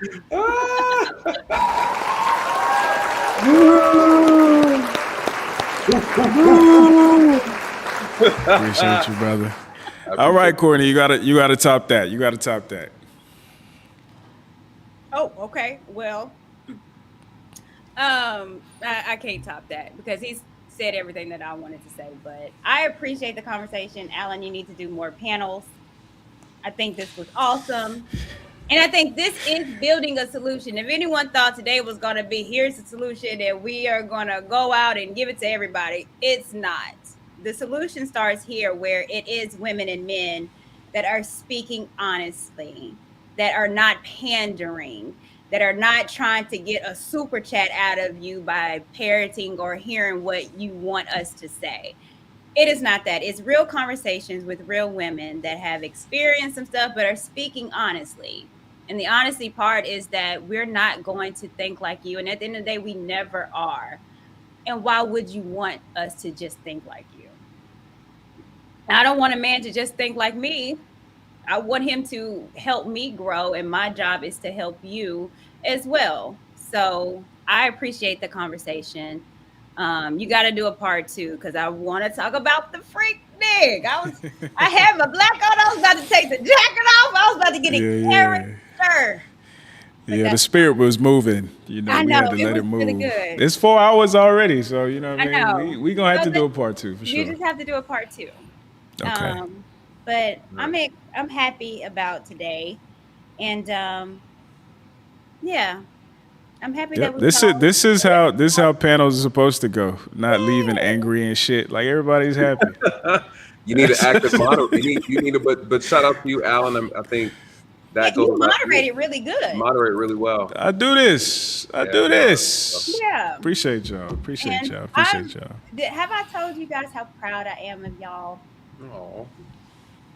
I am. We listening. Me tell you. You listening? We listening. You know what? Because we don't always agree. But, I absolutely respect you too. And I respect you because you guys stand on your word and you do have integrity. And I think that you two are prime examples of what leaders are and what a lot of men should be. I think they could mimic a lot of what you guys do. And I have always appreciated you, and I sang your praises all the time, and I'm just doing it again. Thank you for being Nathan Daly. Thank you for being Alan Obi. And thank you for allowing me to be me.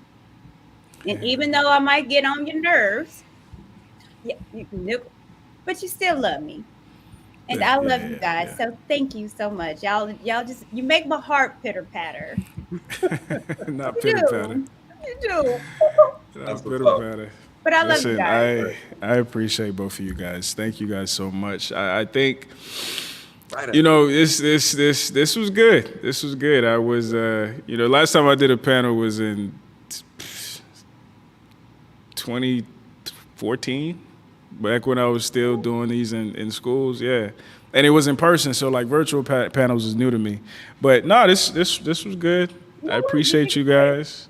Thank you. I appreciate you guys. We're definitely gonna do a part 2. I'll get with y'all to figure out, when to make that happen. But more of these productive conversations need to happen. And there is not one solution. It's a process, right? Like it took us a while to get here. It's gonna take us a while to get out, and we have to commit ourselves to that process. So thank you guys both. I love both of you guys, and I'm gonna let y'all go. I'm gonna close this thing out. I'm gonna close this thing on out. My heart is still pitter pittering and pattering. Love y'all too. Listen. This is what we need, all this love. That's what it's about. I love y'all. That's good stuff. All right, bro. Well, I'll catch you on the other side. Man. All right, salute, man. We'll talk soon. All right. All right. Nathan, I'm blocking your ass. Just say, I love you, but I'm blocking. I already blocked you first. I already blocked you. You've already been blocked. I'm blocking your black ass. Goodbye. Haters. All right, bro. All right, brother. All right, family. We have reached the end of, I think, a productive panel. Part of leadership is setting an example. I think we did that today. I want to shout out Mr. Nathan Daly. I want to shout out Miss Courtney Michelle. I want to shout out Miss Lucky Marie. I want to shout out Mr. Ilosophical. I want to shout out Miss Lauren. This is my first time being acquainted with Lauren. Apparently she was in this space well before I was. But shout out to everybody. Thank you guys for being a part of this. Thank you guys for being in the chats and the comments. Shout out to all the super chatters. Shout out to all the new channel members. We're going to keep this thing moving. Again, my goal is to redefine what this space is and what this space is tasked to do. And we are going to, at the very least, represent Black unity, right? We're going to represent productive dialogue. Everybody is going to leave, maybe not always with a smile on their face, but they're going to leave feeling good about what they just participated in. So, again, thank you guys. Thank you guys for the support. Thank you guys for the encouragement. I made grifter money today, so that's what's up. It helps keep these streams, the interviews, the work. It keeps it going and keeps it alive. So, shout out to y'all. Again, my biggest message is we have to put our money, our energy, and our attention behind what we want to see more of. Whether that's me, whether that's Tiasan Johnson, whether that's Courtney Michelle, Nathan Daly, other productive creators in the YouTube space, the Manosphere space, or the Black Manosphere space more specifically. We have to be more solutions oriented. And that means we can't be caught up in catharsis or entertainment. So thank you guys. Thank you guys. Thank you guys. Thank you guys. I will see you guys soon. I still need to edit this week's videos. But, you know, with the super chat money, I don't have to rely as much on the ad revenue from videos this week. So shout out to y'all. Thank you. Y'all have a good night. And have a good, productive week. I'll see you guys soon. Peace.